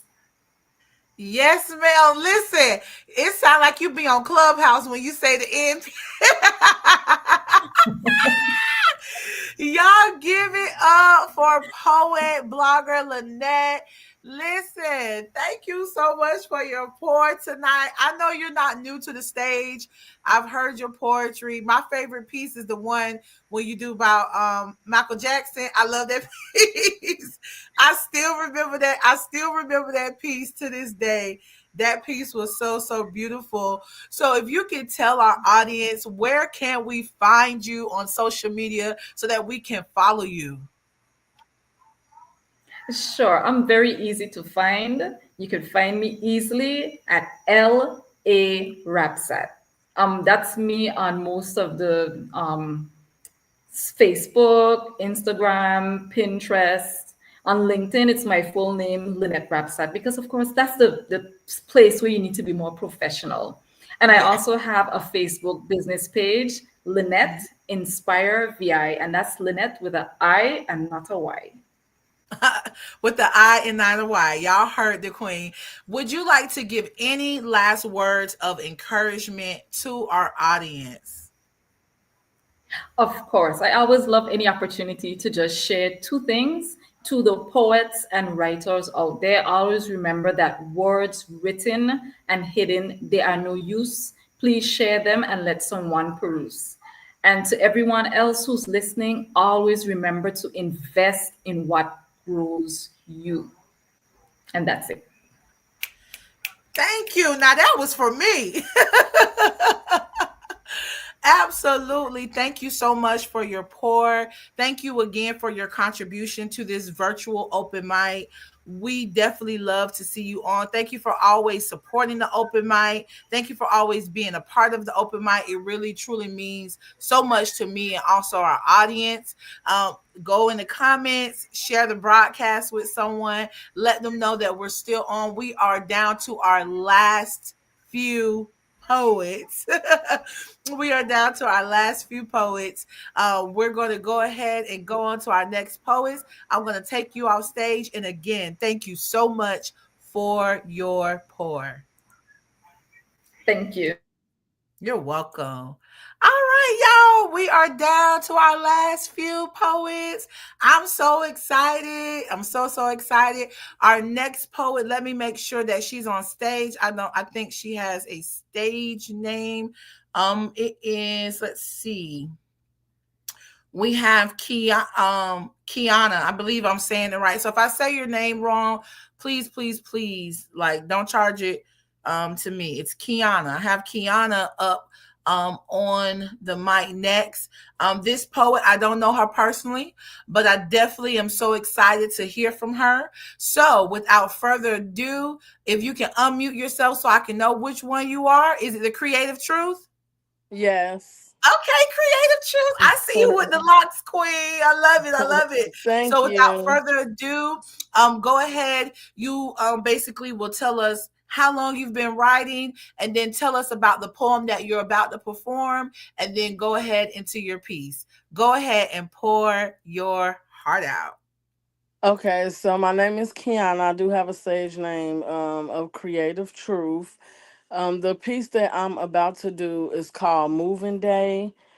Just some inspiration I want people to feel when they're going through something. I just want to give them a little some encouragement and inspiration when they feel they on the edge. I just want them to just hold on to God's word. Just hold on. No matter what how dark it look, God is working in the background, no matter how it look. So yep, and it's called Moving Day. And I'm a spoken up word artist on the scene of Chicago. Lately, it seems like you've been taking a lot of L's in your life. Purpose packed light, not walking in your light like you can't get two things to go right. But there's an immediate shift happening right before your eyes. The upgrade costs more, but it's all inclusive. Divine favor, clarity on your purpose, faith over fear, generational healing. You one step closer to your dreams. God is about to do some amazing things for me and you. Life been life, and I know.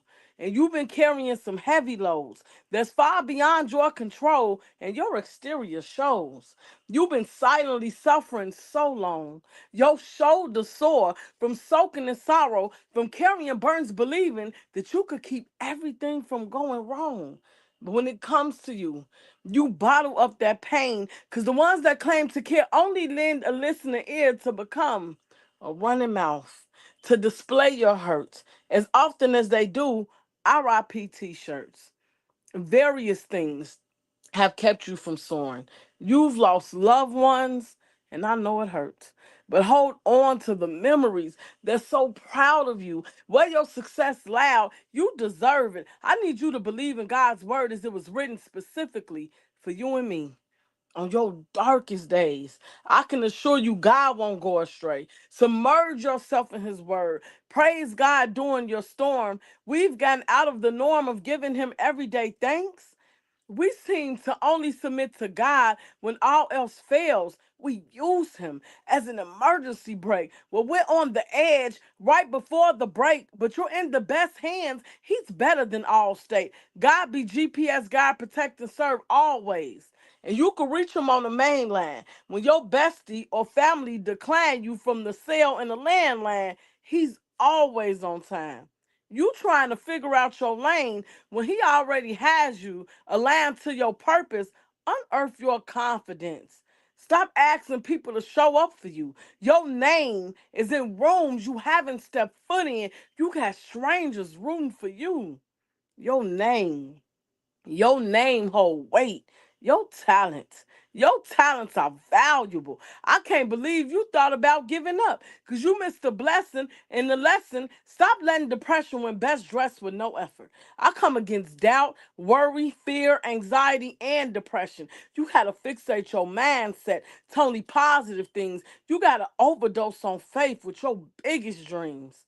Stop calling everybody your friends. Some of the closest ones envy you. They clap in your face. Deep down, they hating. Stop letting the devil force feed you fear that's making you regurgitate your faith. Open up and get ready to receive. God is about to do some amazing things for me and you. Thank you. Yes, y'all snap it up. Come off mute, y'all. This queen did her big one. Shot town in the house. Thank I you. know you was gonna give it to us like that. Thank you, Thank thank you, thank you. you. Yes, ma'am. Who moving day? Cause it's moving day. Yep, time to move into a new season. We cannot hold on to our past experiences that built our trauma and our pain. It's time to look forward and just become the purpose and become the person and walk in your purpose and your passion that God is calling you to be. Come on. Yes, Y'all, this ma'am. is what this platform is about. Like going from pain to purpose. Like we as Yeah. poets, y'all, people call us strange because listen, we be going through, we be deep in our feelings sometimes. Yep. We got to get We it be out. deep in our feelings, but it's moving day. So Yeah. when it comes to your poetry, what inspired you to write this actual piece?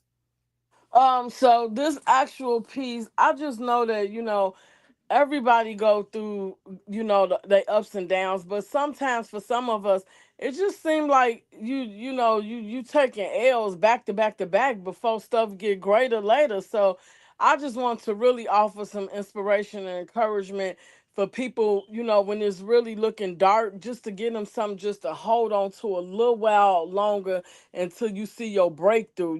It's coming. Just don't focus on the dark moment. Just hold on to God, to his unchanging hand, no matter how it looks.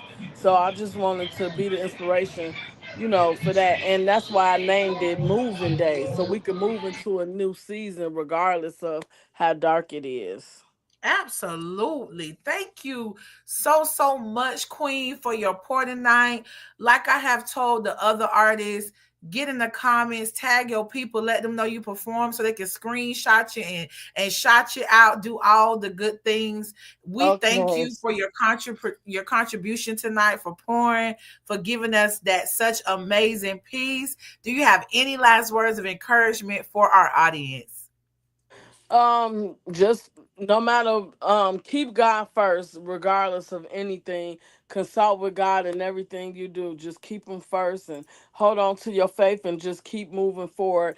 And if anybody would like to follow me, it's Creative Truth with a K, Creative with a K, Truth on all platforms. Please follow me and I welcome you on my journey. If you are in Chicago or know anybody, I do have an amazing Mother's Day show May 3rd. So go on my page and look for the info. Even if you're not here, you could send somebody. I greatly appreciate it. Absolutely. Thank you for also putting your information as far as where we can follow you at. Yes, I have a cousin that lives in Chicago, so I'm definitely gonna see. I've never been out there. So again, I keep saying I'm traveling. Oh yeah, you So gotta y'all come. I gotta come to Chi to see and see what it be like out there. Yeah, it would be nice. You can come do a open mic up here. Would be amazing. Listen, our open mic is a traveling open mic. Oh So man. absolutely we can connect. Listen, hit me in my inbox so we can connect and we can get something going. Oh, I definitely will. Thank you for having me. God bless and everybody be God safe. bless you too, Good Queen. job, everyone. Good night. Good night. Y'all, okay, we are down to our last two poets. Yes. Now she done put how to say her name.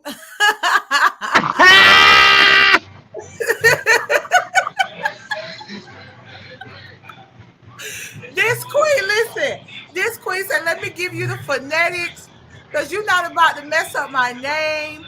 Y'all see my name right there. Like, people pronounce my name wrong all the time. Okay. So this queen that put the whole phonetics, she like my color, okay? She don't put the phonetics of it. So I'm so excited to hear from this beautiful queen. She came in. Look, she's outside. We got some beautiful scenery. So, Queen, without further ado, we want to hear from you. So go ahead and pour your heart out. Oh, yay! Hello, everyone. I am Michaela. Okay. I'm so excited to be here with you all this evening. I do hail from the great Austin, Texas, so I too am on the south side of the equator in a sense. I am a recording artist, so I do sing, I rap a little bit, just a little bit, and I am a poet. So tonight I'll be sharing two poems with you all. Uh, they are some abridged versions, just because I wanted to stay within the 5 minute and their general 3 minute slam poems. So bear with me. I may cut as I go. But we're going to get started with my first poem, which is entitled "This is for the Ghetto Girls." My skin is black. My arms are long. My hair is woolly. This is for the ghetto girls who dance to Sierra and sing like we was the missing fifth member of Destiny's Child. This is for the ghetto girls who wear bonnets to the gas station or to the slam or to the open mic. My mom makes a comment about the desirability of my hair for my job. I'm a teacher. I'm a black queer teacher. So I'm a black gay nerd by trade, honestly, who will rock or bust down a 30-inch weave, box braids with triangular parts, or an afro. My children wear hair just like this. My children house bodies just like mine, and they are trying to figure out what is appropriate, acceptable, while piercing apart their own lives. So, what really is you saying, Mama? That my self expression, that how I choose to feed my children self love and expression amounts to nothing to you, Mom. I scroll on Instagram to see a video of Summer Walker in a local grocery store in her dress she sported at the Grammys. Not only did she look amazing, but I appreciated the nod. Beautiful things do come from trenches like roses be sprouting from the coldest, colorless concrete, and people lifted their noses, dogged her. It reminded me of the rhetoric that gloomed around Tiffany Haddish when she rewore her dress from that one award show. I wonder if the women who think like my mom would be happy or upset, call it flaunting instead of seeing her as connecting with her hood, call her a sellout instead of a gap bridger, call her a fool instead of a reclamation, excuse me, but let her wear her hair however she desires, bonnet it up and get them groceries every time. I think of the blackest insult that I have received. It always comes from my mom. See, this is why racism don't bother the skin of a womb. I knew self-hate before I knew my primary and secondary colors good. I think about how slave moms would love to braid their daughters' and nieces' hair. I recall how my mother never quite grasped the concept of braiding to the scalp. I presume that's always been the disconnect. Haiku interlude, my hair, short, woolly, braided, God-like, colorful, sweet, honey, divine. I don't have an end to this poem. I guess it's on back order like the wig I got my mama hate. We will remain slayed, laid, and died just like the ghettoest of women do because we love it more than we fear your ridicule. See, this be for the ghetto girls who don't mind leaving a comb unattended for a little while. This be for us. So that's that first one. And I'll go ahead and jump into an abridged version of the second. Yes, Jesus loves me. I remember the first time I thought I was gay. The gay awakening was next to normal, meaning I was battling bipolar disorder, swapped the alcoholism for weed overindulgence, family never left my side physically, but emotionally a wall grew. I no longer speak openly with my dad. I rarely convene with my mom unless it's something regarding work, church, or a ride. My younger brother is blocked. My sister and I have a big sis, little sis protector relationship that she decides when she wants to switch on.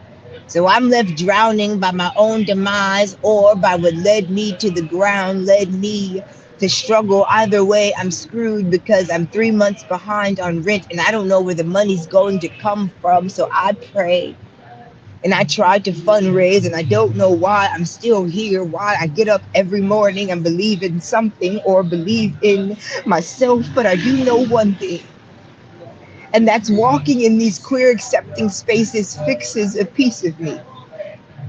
As a little girl, I was taught through religion that being gay was a sin. That if I was gay, I'd burn in a sinner's hell for being me. As a grown woman, I can say I put my hand to Satan's fire.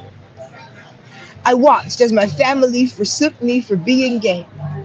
I watched and I snooped and I became the strong, queer, black deity, entity, or woman before thee. They say hell hath no fury like a woman scorned. I say hell ain't got nothing on a queer, angry black woman, and I've been pissed off for about 12 years. So, family or not, friends or not, heaven or not, I will stand for what I believe in.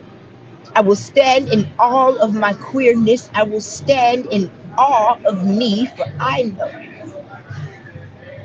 know Jesus loves me, for the Bible tells me my queerness has a place here in life and in the hereafter. So thank you all so much. Those have been my two poems for Thank the you. evening. Absolutely. I am Michaela OK. Girl. Ah, there we go. Ah.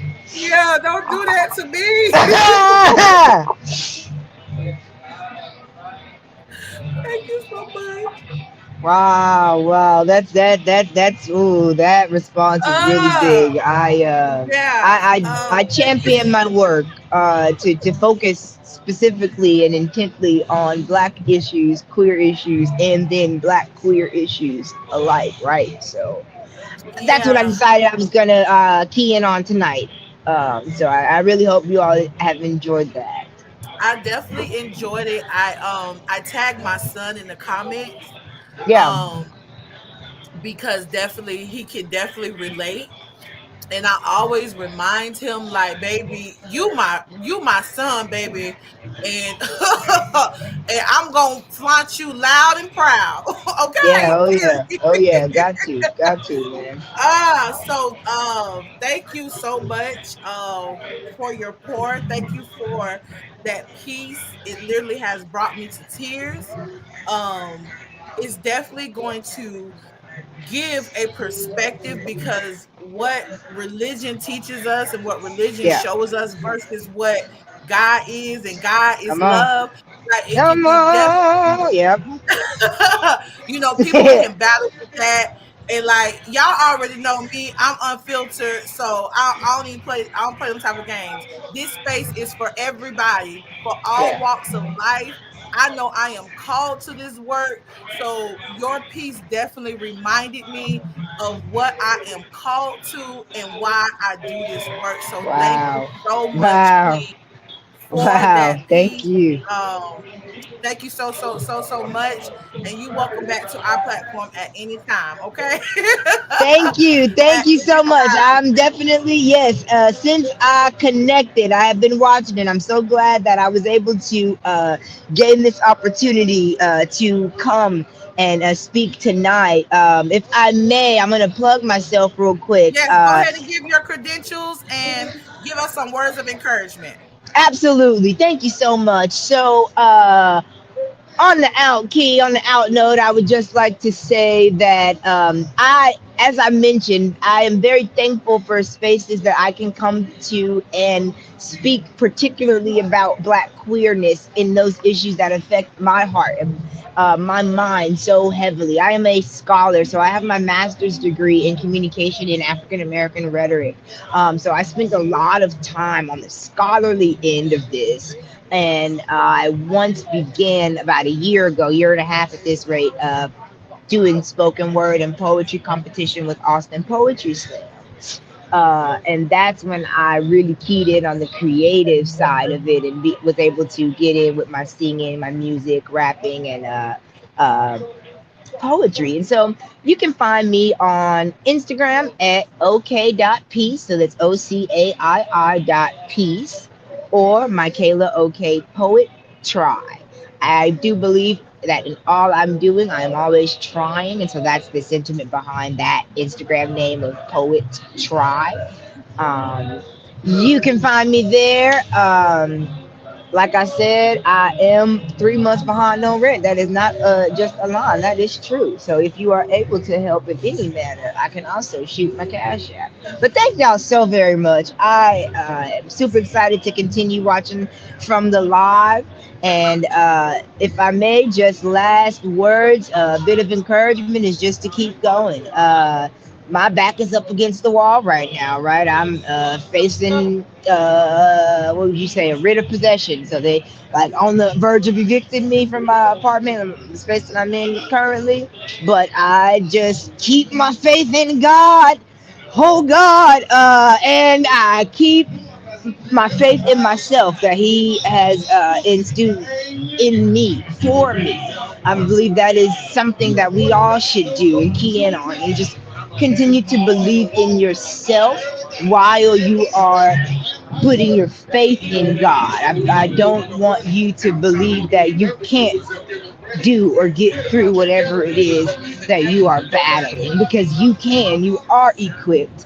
It is simply best, right, that you then put your faith in God, right? So I would say that that's my little 1 2 1 2 on the outro. Thank y'all so much. Thank you so much for being a part of For Your Heart Out open mic. So definitely, I will shoot you a message later. Thank you again for your pour, your contribution.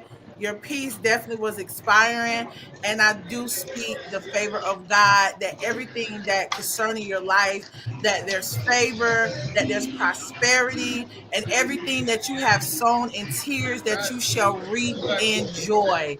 Period. Yeah, yeah, yeah, yeah. Oh, I love that. I'm gonna have to write that on down. Thank y'all so much. All right, you have a good evening, Queen. You all do the same. All right, y'all, we almost done with the show. We have, listen, guys, we have an amazing poet that's coming up next, and we're going to end with Sade the Love Poet, but we have Nicole that's about to take the stage. So, Nicole, if you listen, Queen, you've been sitting pretty over there tonight.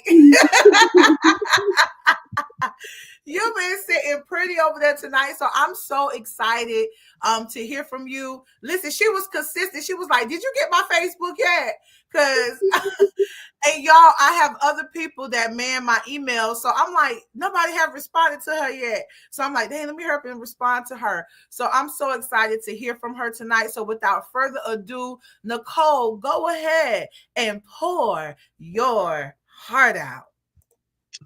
Thank you so much for having me. It's truly an honor and a blessing to be a part of this and to be able to pour my heart out. I'm from Greenwood, South Carolina, and just want to kind of shout out to all my family and friends for your support. I have been writing poetry since I've been a little girl. Like, I would journal poetry. anytime poetry has always been my outlet, my escape. I feel like I eat, sleep, breathe poetry. I just love poetry and the art form of the way that it allows us to express ourselves. So the poem that I'm gonna do today is called 2020 Vision. It was actually inspired by one of my cousins who is watching. She knows who she is. She was just going through a lot of different things in her life, dealing with things in relationship wise, work wise, just everything. And different areas in her life. And she said, "Cousin, will you write me one of those anointed pieces? Because I really cannot take the credit. The gift that I have, God has most definitely placed inside of me. So I love to motivate and inspire people." So 2020 vision. See, you've been walking around too long thinking everything is what it seems, forgetting who you are and what your real purpose means. Sleeping on your talent, ignoring your dreams, put on a smile in public, but in the shower you scream. I felt the pain piercing through your eyes. My heart connects dots resonating with your cries. Massive tribulation led to heartbreaking trials, unbroken promises causing memory impacting lies. Dealing with grief, never got the chance to say goodbye. Replaying the last moments in your head, questioning, God, why? Kindness ticks with your biological clock, while every piece you give away echoes tick, stop. Stored trauma for your subconscious to keep. Can't remember the last time you had a good night of sleep. Granting wrong people second chances. Clearing interest for manipulation dances. Traveling wrong direction roads. Cruising life in survival set mode. Hid inside a shell, periodically pressure push to start. Late night conversations with ambition and faith. Changing your perspective, receiving new profound faith. Becoming fully equipped, removing gunpoint fear. No longer crying the same dark tears. Manipulation tactics, changing leads, working in your favor. Tugging of the soul, reconnecting to your savior. To finally get some sense of relief. To get closer with God, believing in your own beliefs. Releasing misery, the fear of being trapped. Body bag they crying among you to see you rap. Win a Grammy, granted, they won't clap. Generosity got them asking for the opposite side of your face to slap. All out of favors, your generosity is tapped. God has already drew you the roadmap. Use your discerning spirit. It will keep you out of demonic traps. Thank you. Man, y'all snap it up. Y'all snap it up for Nicole Queen. Come Yeah. on. Now, how long have you been doing poetry? I don't think you told us how long you've been doing it. Yeah, so that's why I say I've been writing poetry. It's just always been my outlet, and it's always been kept in my journal. And I've always only shared with my close friends and family. And I turned 30 last year in June, and basically my close family and friends, they're like, "Nicole, you got to share this with the world. Like, you cannot keep sitting on this gift." So I just love all these poems that's about pushing people into their purpose, using their gifts, stepping into their calling, because this is most definitely my gift and my calling, to be able to use this form of poetry to minister to people, to pour into people. So yes, kudos to everybody stepping into their calling. And I think that's my, words of encouragement. Anybody that has dreams, dreamers that dream, keep dreaming, go after your dreams, don't stop. One of my favorite quotes, the only thing that can fail is somebody that quit. So if you never quit, you cannot fail. And me, I won't quit. Yes, ma'am. Thank you for the listen. She said, and by the way, these encouraging words, let me go ahead and get let me go ahead and let y'all know. Don't quit. That's real Yeah, talk. Because sometimes I'm like, God, I'm tired. yeah, This is yes. it's a lot when you're doing things, but when it comes to purpose, we cannot quit. So Nicole, we thank you for coming out tonight, pouring your heart out. Let the people know where they can find you so we can follow you. Yeah, so on Facebook, I'm Nicole Williamson, and then on Instagram, Nicole the Poet 30. So yes, y'all follow me on my journey. Yes, yes, yes, yes. And if you ever in Florida, come holler at us. We would love to have you a part of our open mic in person. Again, thank you so much, Queen, for your poem 2020 vision. We definitely appreciate your pour. Go ahead when you get off stage, get in the comments. We're about to end the show, but get in the comments, share, tag someone in. And again, thank you so much for being part of our community tonight and sharing your heart with us. Thank you for having me. You're welcome. You enjoy your evening. Y'all, we are at the end of our show.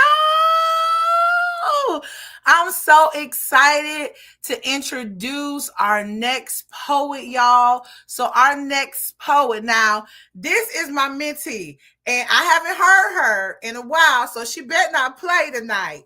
She she Please already don't know I start. don't Please don't play, start. okay? So I need for her to give it to y'all. I do coaching. So when it comes to poets, if you have any type of you want coaching, I'm your girl. I definitely coach and we do it virtually. This is someone that I coached starting 2 years ago, coached her, and we started Pour Your Heart Out open mic because of our coaching sessions. We started it because of this poet that is about to close us out. She was our very first feature poet. Y'all, she talks all things love. When she does her poetry, her poems, and when she says, listen to what she's actually saying. Listen to how she talks about love because it really will inspire you, y'all, to really take a bet on yourself when it comes to love. It will make you want to love again. I was like, oh, I want to love again. She is Sade, the love poet. So I want you to give it to the people. Go ahead and pour your heart out. I appreciate the intro. Yeah, this has been a journey.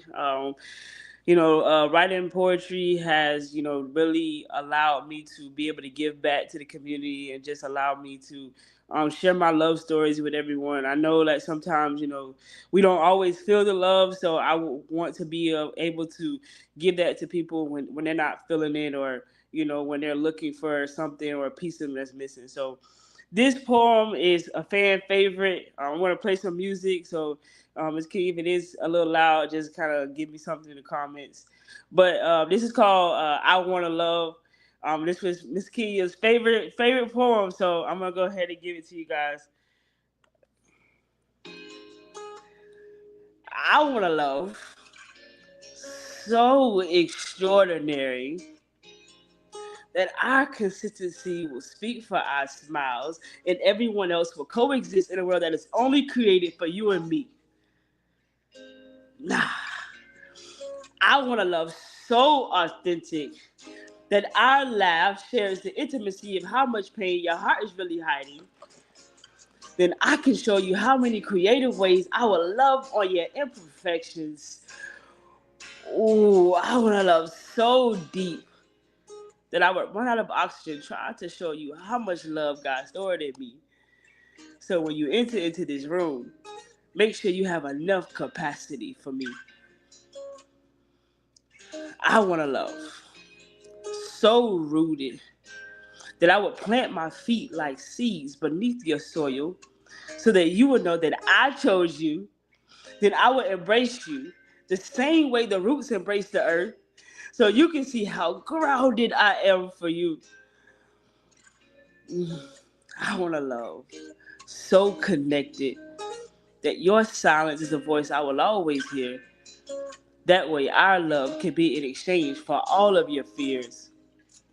See, my love is ambitious, so I will hustle every day to run faster than your insecurities, recreate a landing space for your emotions, and take a class on every love language your heart allows me to love.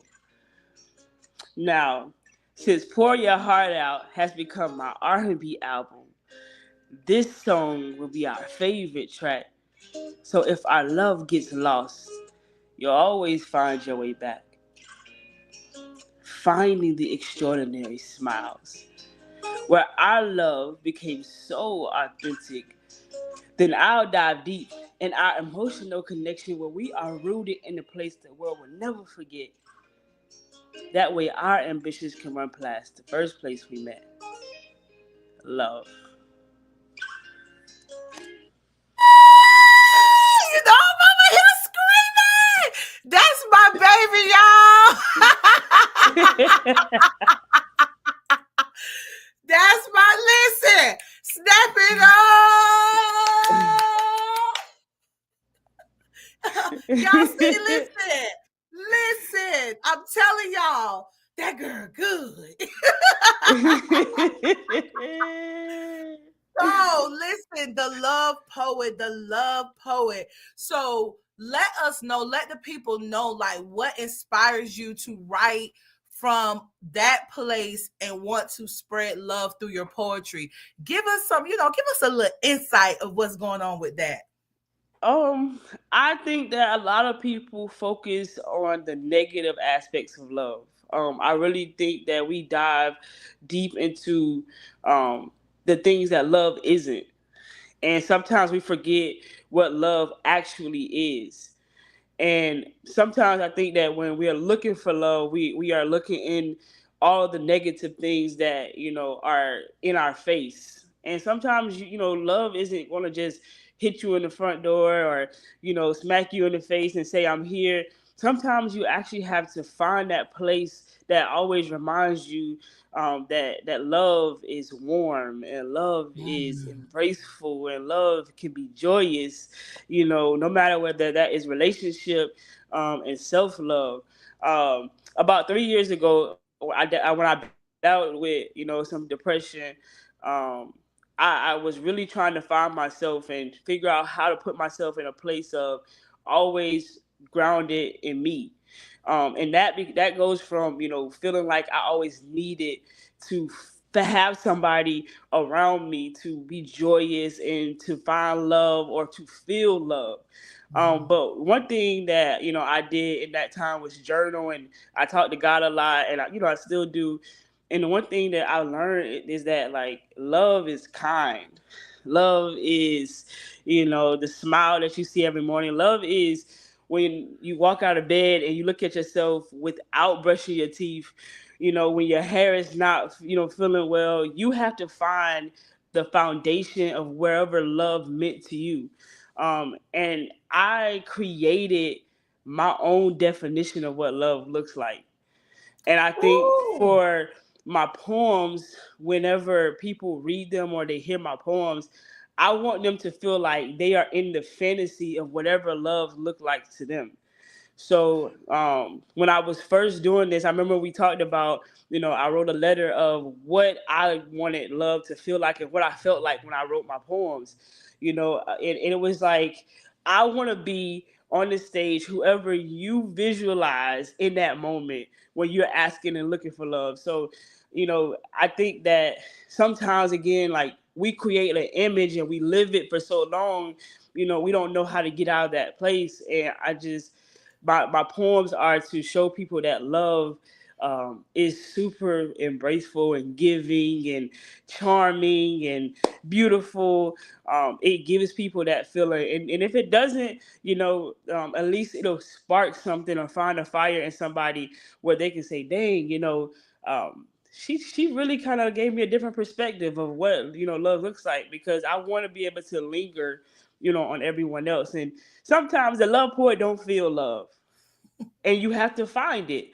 You know, um, And I think sometimes when people get into that space of not feeling, we go back to what we're comfortable instead of staying grounded in the foundation. So um, when I feel like I'm running away from who I have become, poetry and my love stories become my safe space and become my foundation and my grounding, especially in my relationship with God, my family. It allows me to be good when negativity is around. So that's my story. Thank you so much for that. There was so much wealth and so much wisdom in what you just said. It just really shifted my perspective and my own view of how I have been viewing love lately. So I appreciate you for just pouring your heart out tonight. Your journey has been so amazing. I have just loved to watch your journey. I love to be a part. I'm just honored to even be a part of, just a piece of your journey. And thank you so much for being honest. Thank you so much for being transparent and really giving us a different perspective of what love looks like through the arts, but also in a physical form as well, because we know that love is patient, love is kind. Love do not boast. Love keeps no record of wrong, y'all. Oh, Lord, send them, Jesus. But And anyway. when we don't listen, when we don't have our own definition of love, we allow other people to create it. Ooh. So you gotta find it. And you gotta find your definition. You gotta live in that every single day, no matter how you feel or who's around. You can't let nobody change that definition when you and God have created that image. Come on. We gotta get out here. Listen, I got the word tonight, y'all. These poets been amazing. Now, Sade the Love Poet, how can we find you on social media? Go ahead and give the people your social media handle so we can know where we can locate you at. I am on Instagram at Sade the Love Poet. I am starting to do some TikTok stuff, so I'm kind of working my way. I'll be posting some stuff soon. My Instagram right now is under construction, but I'm coming back real soon. So if you love that '90s theme love, you just better be watching my social media platforms because I am coming out with some videos and some stuff, some more poems for you guys to watch, and hopefully you guys will catch me at the Pour Your Heart Out on July 26th. As we host, and make sure that you guys come out, because when I tell you it is a time and we leave there full. So check me out at Sade the Love Poet. You can catch some of my poems and when I first started to where I am now. So Absolutely. Thank you so much for your pour. Like she said, she is our co-host of Pour Your Heart Out Open Mic, if y'all didn't already know. And listen, she be hosting. I'm so happy to have her because I sit back and I just be chilling. I absolutely love it. She is an amazing host. So she already gave y'all the tea on that. She already told y'all she coming back with that 90s type of love. So if you, without further ado, leave our audience with some encouragement. my encouragement is create a foundation and not within nobody else. Don't create a foundation, in the perspectives of others. Um, for the next 30 days, ground yourself within yourself and God, and just make sure that whenever times come where you feel overwhelmed and you feel like things aren't going the way you would think them to do. My mom used to always tell me, you praise Him when it's raining and you praise Him when it's sunny. And I would tell you the same thing. So create your foundation, stay strong on that, and continue to grow each and every day, because the more you do that, the stronger you'll become. Oh, thank you. Thank you so much. We thank you so much for your pour tonight, Sade the Love Poet. Y'all, I am just so excited for what Pour Your Heart Out is doing. Listen, y'all, we had some amazing poets to grace the stage tonight.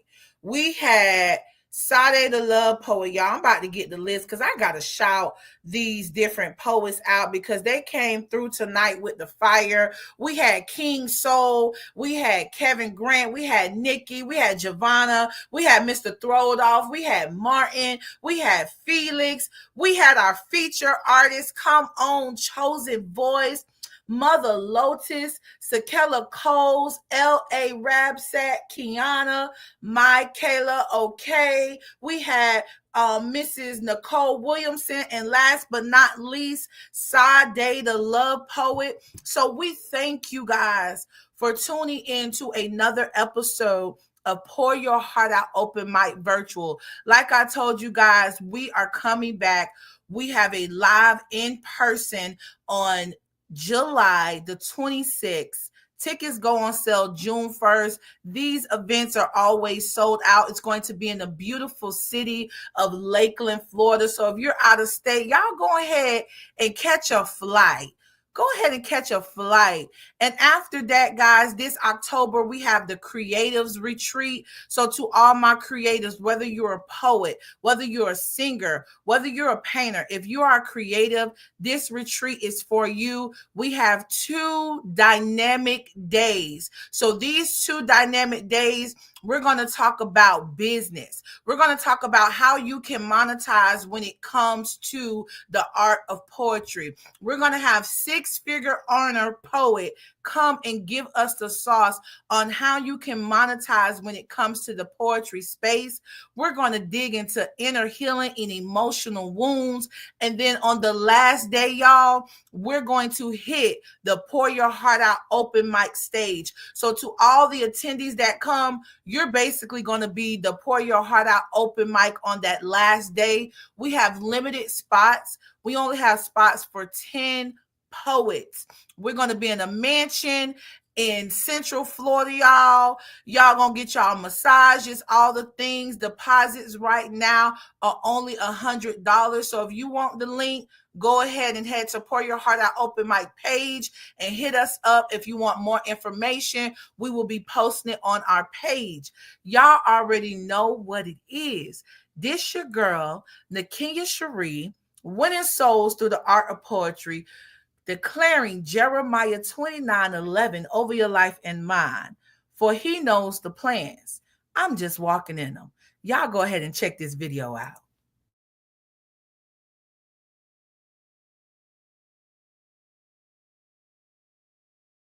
Pour your heart out. Your story, your voice, our community. We're back July 26, 2025 at Cohatch in downtown Lakeland. Save the date. Plus, our first creative retreat is here. 2 days of workshops, healing, business, content, and creativity, ending on the PYHO stage. Lock in your spot now with $100 deposit. Now, welcome to the show. We